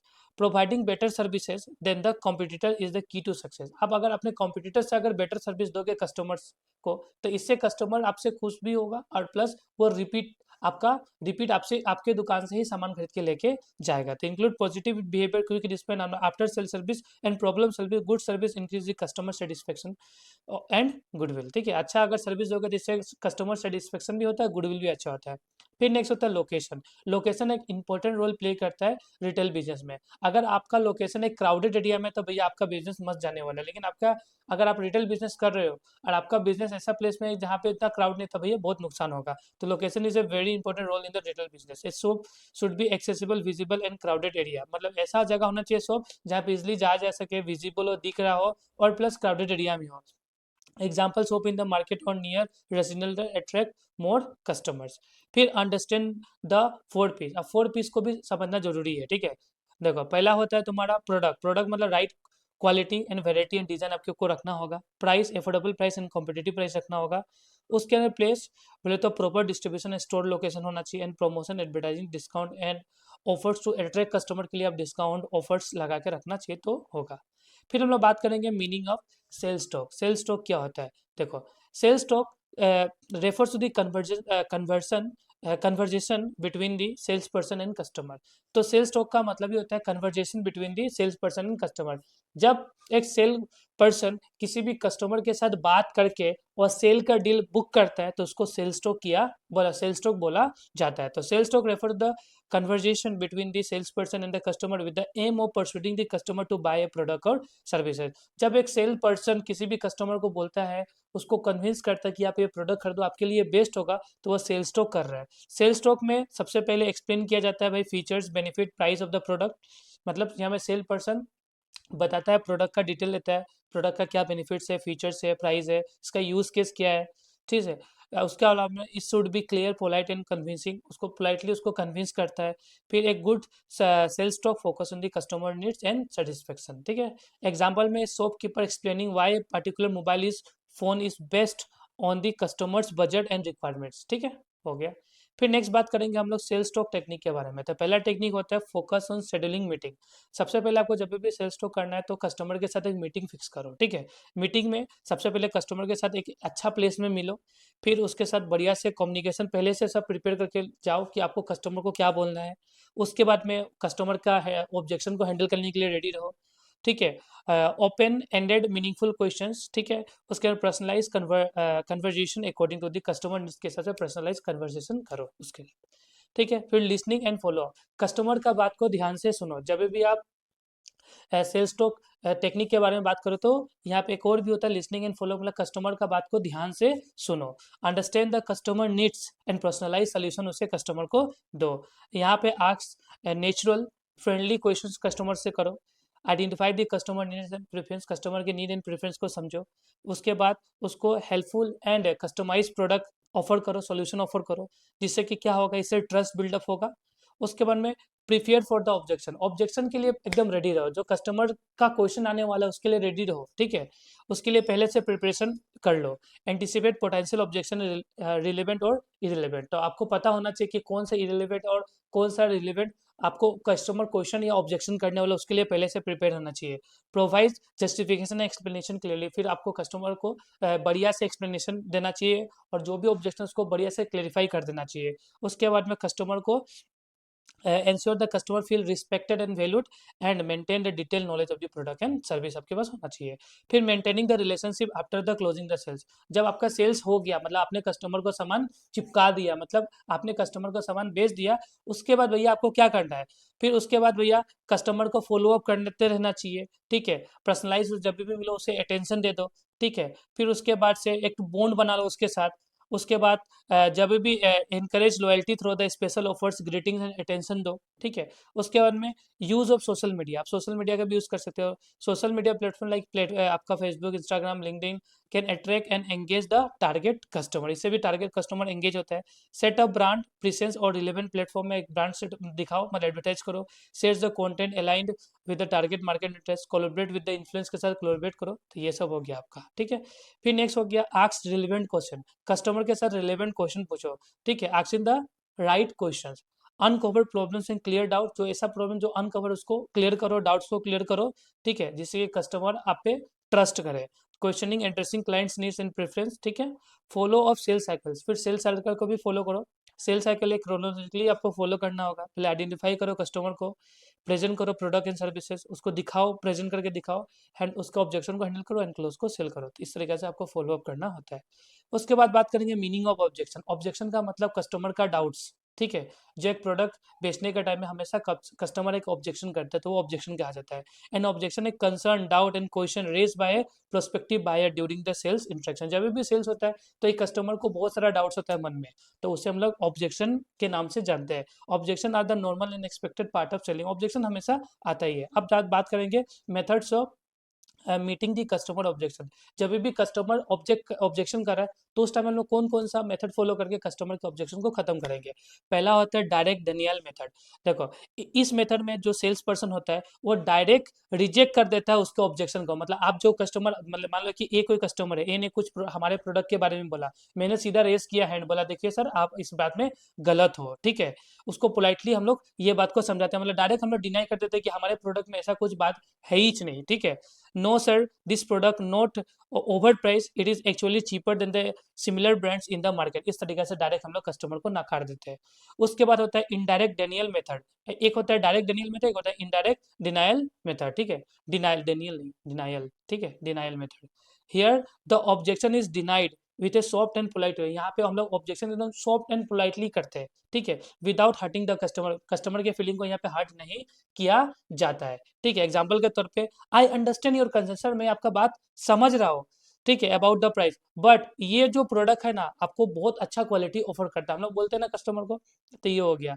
फिर एक होगा आपका बूमरैंग मेथड। अब बूमरैंग मेथड में क्या होता है, in this method objection is converted into benefit और एडवांटेज, यहाँ पे कस्टमर के ऑब्जेक्शन को हम लोग बेनिफिट और एडवांटेज में कन्वर्ट कर देते हैं, ठीक है। यस, देखो ये ऐसे बोलते हैं ना, जैसे मान लो कोई कस्टमर है मेरी दुकान में, मैंने बोला हाँ ये प्रोडक्ट ना बहुत कॉस्टली है, ये प्रोडक्ट ना यस इट इज बहुत कॉस्टली है, ये प्रोडक्ट बहुत कॉस्टली है, बट इसलिए कॉस्टली ना because it made the high quality materials in the last longer, ठीक है, ये इसलिए कॉस्टली ना, ये अच्छा क्वालिटी का मटेरियल से बना हुआ है और ये बहुत लंबा समय तक चलेगा, इसलिए ये मतलब कॉस्टली है, इस तरीके से हम लोग बोलते हैं। फिर क्वेश्चंस मेथड, यहाँ पे the sales person asks the question to understand the real reason behind the objection, यहाँ पे सेल्स पर्सन क्वेश्चन पूछ के उसके ऑब्जेक्शन को खत्म करता है। This help giving the correct answer.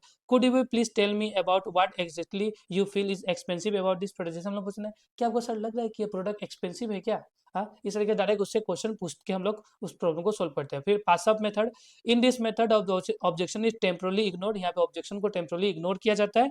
और if it is not a very important, ये कोई इतना इंपॉर्टेंट नहीं होता है, the focus shifted to the other strong features. मान लो कि कोई प्रोडक्ट दिखा रहा है, हम मान लो कि मैं ही कोई प्रोडक्ट दिखा रहा हूँ, इस प्रोडक्ट में मान लो कस्टमर ने ऑब्जेक्शन दे ही रहा था, तब मैं बोला सर ये प्रोडक्ट छोड़िए, इसके पास चलिए, ये प्रोडक्ट आपको और बेस्ट देगा, तो हम लोग यहाँ पे खत्म कर देते हैं। इसको पास अप मेथड बोलते हैं। Ignoring the small complaint about the colour, explaining the product performance and warranty. यहाँ पे कलर को छोड़िए सर, चाहे कोई प्रोडक्ट दूसरा दिखा लो, या मान लो कि सेम प्रोडक्ट ही दिखा रहा है, ठीक है, तो उसको कलर ये पसंद नहीं आया है, लेकिन कलर को छोड़िए सर, इसमें जो क्वालिटी है ना भाई, ये सभी प्रोडक्ट से बहुत डिफरेंट है, तो हम लोग पासअप मेथड का यूज करते हैं। फिर नेक्स्ट होता है रिवर्स पोजीशन मेथड। अब रिवर्स पोजीशन मेथड क्या होता है, the objection turn back to the customer, so rethink their concern, it makes the customer see the opposite है। मतलब would you prefer the lower price product even if it does not is long last। क्या ऐसा होता है ना, जब मान लो कि कस्टमर, मान लो कि प्रोडक्ट खरीदने आए मेरी दुकान में, ठीक है, मैंने बोला ये प्रोडक्ट है सर, तो ये बोला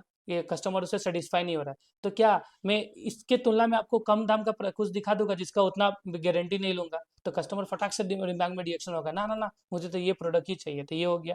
फिर होता है कंपनसेशन मेथड। कंपनसेशन मेथड में क्या होता है, ऑब्जेक्शन इज एक्सेप्टेड, यहाँ पे ऑब्जेक्शन कस्टमर का माना जाता है, हाँ सर मैं आपसे सहमत हूँ, ठीक है, but but it's weakness is balance with stronger benefit. लेकिन मान लो कि सर इसका प्राइस थोड़ा सा ज्यादा है, लेकिन इसका बेनिफिट भैया बहुत ज्यादा है, इसमें 2 साल का वारंटी है, एक्सेलेंट इसका परफॉर्मेंस है, इस तरीके से हम लोग बोल के कस्टमर को मतलब सामान लेने में मजबूर कर देते हैं। ये हो गया। फिर होगा next meaning of closing sales. Closing sales क्या होता है, क्लोजिंग सेल्स का मतलब, क्लोजिंग सेल एक फाइनल स्टेज होता है selling, where the sales person convert the potential customer into the actual buyer. यहाँ पे जो सेल्स पर्सन होता है वो पोटेंशियल कस्टमर मतलब यहाँ पे वो पोटेंशियल कस्टमर को एक्चुअल बायर में कन्वर्ट कर देता है। मतलब कोई कस्टमर खरीदने आया, लेकिन मैंने उसको इस तरीके से समझाया, वो बस सोच रहा था मैं खरीदूंगा, लेकिन वो एक्चुअल वो सामान को बाय कर ही लिया, तो ये होता है भैया क्लोजिंग सेल्स। इसका मेथड्स क्या होता है, एफर्मेटिव क्लोज। एफर्मेटिव क्लोज क्या होता है, in this method sale person seeks a positive response from the customer by asking simple confirming question, it's build the agreement and confidence in the buyer's mind, this works when the customer already show the interest. अगर मान लो कि customer मेरे product में interest दिखा रहा है, ठीक है, तो जब मेरे प्रोडक्ट में इंटरेस्ट देगा तो मुझे लग गया कि हाँ ये प्रोडक्ट क्या होगा, खरीदने वाला है, ठीक है, तो you are satisfied with the figures right, shall I pack it. मान लो कि कस्टमर ने एक प्रोडक्ट, मान लो कि एक फ्रिज ही लेने आया, मान लो कि मेरे पास एक कस्टमर आया एक फ्रिज लेने के लिए, फ्रिज देखा देखा उसको बहुत अच्छा लगा, सब कुछ अच्छा लग रहा है, पूरा उसके मुंह में स्माइल है, तो वो खरीदेगा कि नहीं खरीदेगा मैंने पूछा नहीं, मैंने डायरेक्ट क्या बोला, सर इसको क्या मैं पैक कर दूं क्या, ये आपके लिए बेस्ट होगा, तो ये होगा एफर्मेटिव क्लोज। यहाँ में मतलब पॉजिटिव रिस्पॉन्स, इन इस मेथड में सेल पर्सन को लगता है कि पॉजिटिव रिस्पॉन्स कस्टमर से आ रहा है, तो डायरेक्ट सेल पर्सन क्या करता है, कस्टमर से पूछ ही लेते हैं क्या मैं पैक कर दूं क्या, आप इससे सेटिस्फाई तो मैं इसको पैक कर देता हूँ, तो अगर वो खरीदने वाला नहीं भी होगा तो वो खरीद लेगा, ठीक है। फिर नेक्स्ट होता है इरेक्टिंग बैरियर्स। अब इरेक्टिंग बैरियर्स का मतलब देखो, यहाँ पे सेल्स पर्सन एक क्रिएट करता है sense of urgency by showing the limited stock और टाइम ऑफर्स। मतलब यहाँ पे सेल पर्सन बोलता है देखिए सर ये प्रोडक्ट आज के लिए ही मतलब ये ऑफर वैलिड है, आज खरीदोगे तो आपको ये डिस्काउंट में मिल जाए, लेकिन नेक्स्ट डे में ये आपको मिलने वाला नहीं है, तो इस तरीके से अर्जेंसी दिखाता है कि ये लिमिटेड स्टॉक है हमारे पास, कल ये बिक्री हो जाएगा, तो example this offer is only valid for today and very few fees are left, इस तरीके से ये हो गया। फिर नेक्स्ट होता है नैरोइंग द चॉइस। अब नैरोइंग द चॉइस मतलब इन this method sale person limit the option. यहाँ पे सेल पर्सन ऑप्शन को लिमिट कर दिया, आप हमारे पास 2 ही कलर है, एक रेड है एक ब्लैक है, आपको इसी में से सामान को खरीदना है, इसी में से आप डिसीजन लो कि आपके लिए कौन सा बेस्ट होगा, तो इससे क्या होगा डिसीजन इजी हो जाता है कस्टमर का, ठीक है। अगर मान लो कि देखो मान लो कि मैं ही कस्टमर हूँ, मान लो कि मैं किसी दुकान में गया, वहाँ पे बहुत सारा कपड़ा रखा हुआ है, तो मुझे मन करेगा ना ये भी ट्राई कर लो ये भी ट्राई कर लो, लेकिन सामने से पर्सन मुझे लिमिट कर देगा कि आपके पास इतने ही चॉइस इसमें से आपको लेना होगा, तो मेरे लिए भी इजी हो जाता है, ठीक है, कंफ्यूजन खत्म हो जाता है। जैसे कि would you like the red और वन और ब्लैक वन, किस में से आपको कौन सा लेना है बता दीजिए, बता दो। फिर ऑफरिंग इंड्यूसमेंट्स। अब यहाँ पे सेल पर्सन प्रोवाइड करता है extra benefit like discount gifts and special offers customer को देता है to attract customer, it increase the value of the purchase, if you buy now हमको आपको 10% का डिस्काउंट दे देंगे इस मेथड में। फिर नेक्स्ट होता है एजम्पशन क्लॉज। अब देखो here the sale person assume the customer has already decided to buy. यहाँ पे सेल पर्सन एज्यूम करते हैं कि कस्टमर भाई बाय करने के लिए डिसाइड कर चुका है, ठीक है, तो it creates the natural flow towards the purchase, मतलब परचेस करने के लिए वो रेडी है। तो I will make the bill, sir क्या मैं बिल बना दूँ, हाँ, और क्या आप सर पे केस में देंगे ना ऑनलाइन देंगे, ये बता दीजिए। तो ये हो गया जंक्शन क्लॉज। फिर एक होता है pros and cons method. Pros and cons method में क्या होता है, the sales person explaining the both advantage and disadvantage of the product, दोनों बताता है, बट हाईलाइट ज्यादातर वो आप इसका एडवांटेज बताता है, डिसएडवांटेज को उतना एक्सप्लेन नहीं करता है। थ्रो इट्स, जैसे कि देखो, दो the price it's bit high it offers the better quality and long durability, ये हो गया।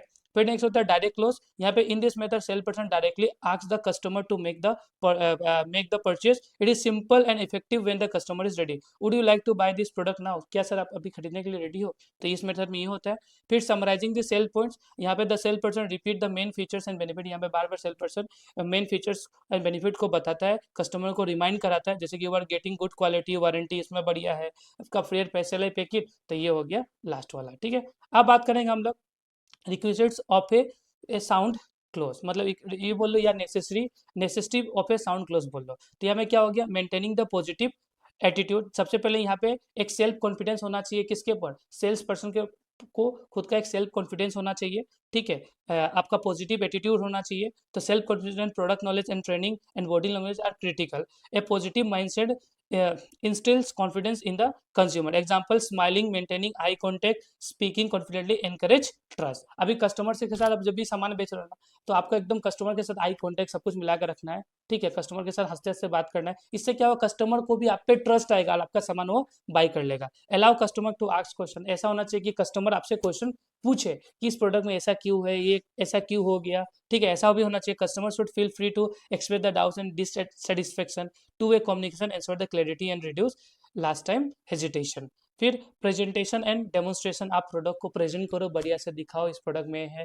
जब भी फ्रिज लेना जाता है तो फ्रिज के एक एक पार्ट खोल के दिखाया जाता है। उसके बाद अवॉइड इंटरप्शन, जब कस्टमर कुछ बोल रहा है तो उसमें आप इंटरप्शन मत करो, उसके बाद ध्यान से सुनो, ठीक है। उसके बाद हम लोग बात करेंगे introduction of channels of distribution. आप लोग सीधा नीचे में जाएंगे, नीचे में जाएंगे एकदम, देखो यहाँ पे देखो, देखो meaning of channel of distribution. Channel of distribution क्या होता है, तो चैनल ऑफ डिस्ट्रीब्यूशन एक पाथ होता है, ठीक है, जिसके थ्रू कोई भी goods and services one place to another place जाता है, ठीक है। तो channel of distribution is a path through the which goods and services move from the manufacturer to the final consumer. मतलब चैनल ऑफ डिस्ट्रीब्यूशन एक ऐसा रास्ता होता है, ऐसा पाथ होता है जहाँ पे कोई भी गुड्स एंड सर्विसेज किसी मैन्युफैक्चरर से डायरेक्ट फाइनल कंज्यूमर तक पहुंचता है। यहाँ पे भैया it involve the series of intermediates, में बहुत सारा मिडिलमैन यहाँ पे होते हैं, सच जैसे कि होलसेलर हो गए, रिटेलर्स, एजेंट्स और felicitate the move the goods, ये हो गया। फिर नेक्स्ट होता है type of channel of distribution. Basically दो तरीका का चैनल ऑफ डिस्ट्रीब्यूशन होता है। एक होता है डायरेक्ट चैनल ऑफ डिस्ट्रीब्यूशन, यहाँ पे मतलब मान लो कि मैं कोई सामान बना रहा हूँ,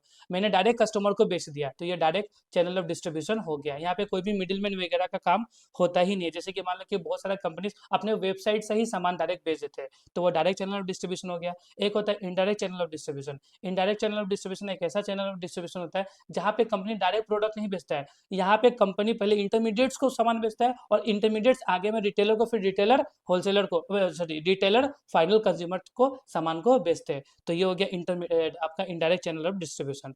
अब बात करेंगे importance of channel of distribution. पहला होगा कन्वीनियंस टू कस्टमर। अभी मान लो कि चैनल ऑफ डिस्ट्रीब्यूशन होता है, बहुत सारा चैनल ऑफ डिस्ट्रीब्यूशन होगा, तो जो भी कस्टमर होगा उसको इजीली सामान क्या हो जाएगा, मिल जाएगा, ठीक है।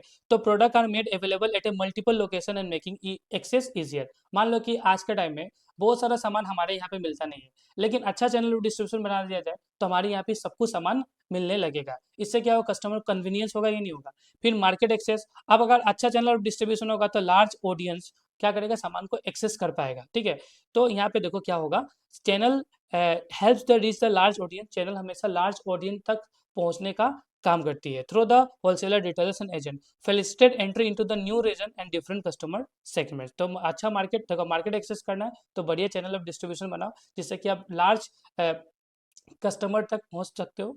फिर नेक्स्ट होगा इंक्रीज इफिशिएंसी। अगर आपका गुड्स स्मूथली आपका जा रहा है, स्मूथली मतलब आपको one place to another place transfer हो रहा है, तो स्मूथ मूवमेंट ऑफ गुड्स, इससे क्या होगा, डिले खत्म हो जाता है एंड टाइम डिलीवरी भी रिड्यूस हो जाता है। इस activities like transportation, warehousing and inventory management coordinate efficiently. अगर इस सबको बढ़िया से इफिशिएंटली मैनेज करोगे तो ये बहुत अच्छा होता है। फिर ऑप्टिमम यूटिलाइजेशन ऑफ इंटरमीडिएट्स, यहाँ पे इंटरमीडिएट्स का बढ़िया सा ऑप्टिमम यूटिलाइज करो, ठीक है। इंटरमीडिएट देखो, intermediates bring the market knowledge. देखो जो इंटरमीडिएट्स होते हैं उसके पास बढ़िया मार्केट नॉलेज होता है, सेल्स एक्सपर्टीज होता है, प्रमोशनल स्किल्स होता है। प्रोड्यूसर सिर्फ सामान बनाने में फोकस करते हैं, बट इंटरमीडिएट्स ही होते हैं जो सेल्स को बढ़ाना और सेल्स को कैसे कैसे करना वो सब इंटरमीडिएट्स को ही पता होता है। Feedback from the market, market से फीडबैक लेते रहो। इंटरमीडिएट्स हमेशा कस्टमर से भैया क्या करते हैं, या जो आपका रिटेलर्स उससे फीडबैक लेते रहते हैं प्रोडक्ट के बारे में और बाद में मैन्युफैक्चर को पहुंचाते हैं, जिससे कि क्या होगा, कॉम्पिटिटिव इन्वायरमेंट में भी हम लोग बने रहे। तो intermediates collect the information on the customer preference, trends and competitive activities, help the manufacture provide the product, adapt marketing strategies. फिर कॉस्ट सेविंग, तो by leveraging intermediates reduce the operational and आपका डिस्ट्रीब्यूशन कॉस्ट हमेशा घटा देते हैं। ठीक है, यहाँ में आपका producer benefit from the specialise knowledge in the handling the logistic, storage and sales. अब ये हो गया types of channel of distribution. तो कौन कौन सा चैनल ऑफ डिस्ट्रीब्यूशन का टाइप्स होता है? पहला होता है डायरेक्ट चैनल ऑफ डिस्ट्रीब्यूशन। यहाँ पे डायरेक्टली कस्टमर के को सामान पहुंचाया जाता है। ठीक है, manufacture sales directly to the customer without intermediates. एक होता है इनडायरेक्ट चैनल ऑफ डिस्ट्रीब्यूशन, यहाँ पे सामान को इंटरमीडिएट्स के थ्रू क्या किया जाता है, पहुंचाया जाता है। जहाँ पे इंटरमीडिएट में दो होते हैं, होलसेलर एक रिटेलर होते हैं। होलसेलर भैया बल्क में सामान खरीद के रिटेलर को बेच देते हैं, और रिटेलर भैया बाद में फाइनल कंज्यूमर तक सामान को क्या करते हैं, पहुंचाते हैं।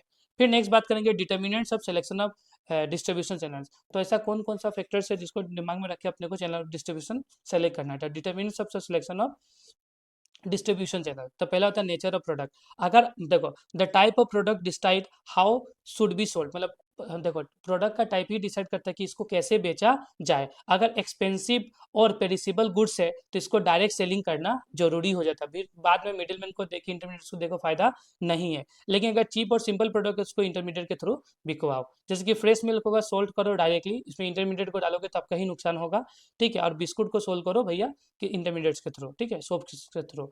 मार्केट कैरेक्टरिस्टिक्स, अगर size, location, behaviour of the customers effect the channel choice, ये सभी चीज चैनल को इफेक्ट पहुंचाता है। अगर if the customer spread over large area, अगर कस्टमर एक एरिया में बहुत ज्यादा फैला हुआ है तो उस टाइम आपको इनडायरेक्ट चैनल का यूज करना होगा, क्योंकि आप सबके पास सामान पहुंचाने नहीं सकते हो। फिर चैनल इंटरमीडिएट्स, अगर मान लो availability and efficiency of wholesaler, retailers and agent, अगर मान लो कि ये सब कुछ आपके पास अवेलेबल है, ठीक है, तो आप बिंदास, if good intermediates are available, companies preferred indirect channel. अगर मान लो अच्छा इंटरमीडिएट्स मार्केट में अवेलेबल है, डायरेक्ट कंपनी क्या करती है पता है, इंटरमीडिएट्स को ही सामान को बेचना चाहती है। जैसे कि FMCG, fast moving consumer goods जो होता है, कंपनीज डायरेक्टली भाई इंटरमीडिएट्स को ही बेचती है। ठीक है, जैसे कि रिटेल हो गया, होलसेलर को बेचते हैं।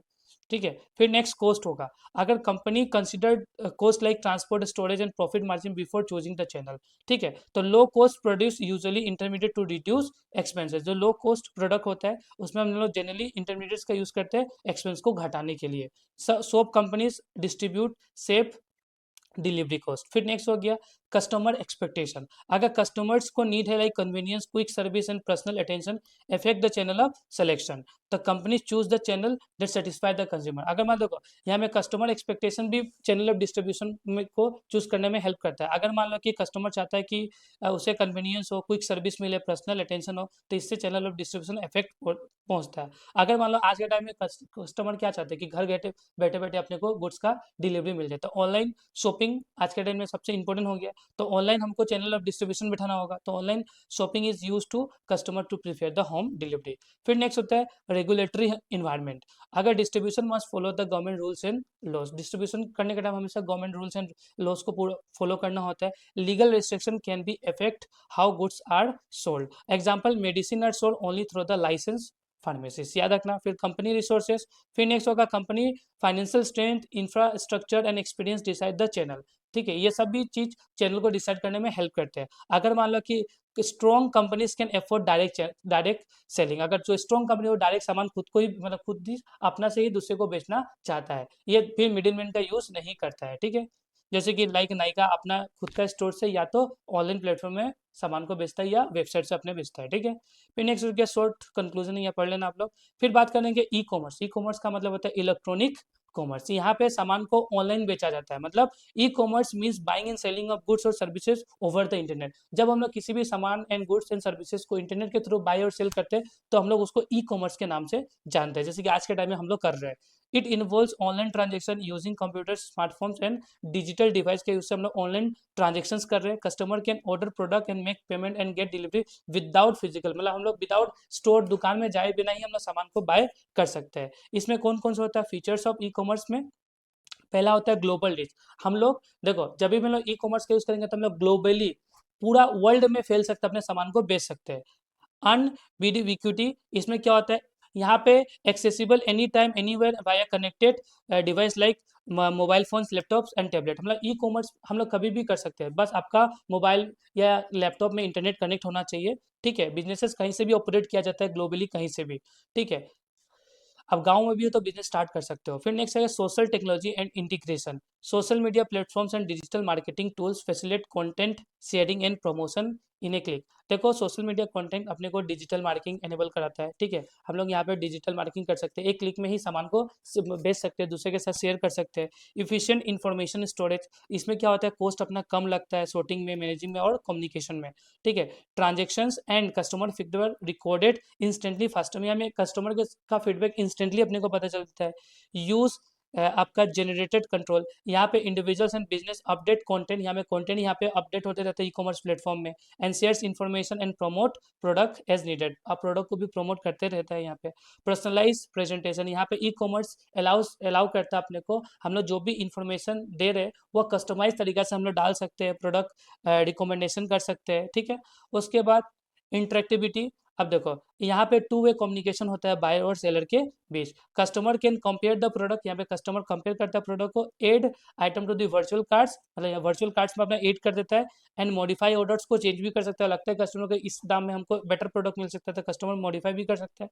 अब बात करेंगे इंपॉर्टेंस या एडवांटेज बोल दो ई कॉमर्स का। ई कॉमर्स का सबसे बड़ा एडवांटेज है कि ग्लोबल वर्ल्ड में कहीं भी सामान बेच सकते हैं। यहाँ पे कॉस्ट बहुत कम लगता है, क्योंकि अपने को कोई स्टोर बनाने का टेंशन नहीं होता, घर से ही आप घर में ही रख के सामान बेच सकते हो। 24/7 एक्सेस होता है, कभी भी रात के 12 बजे भी आप एक्सेस कर सकते हो।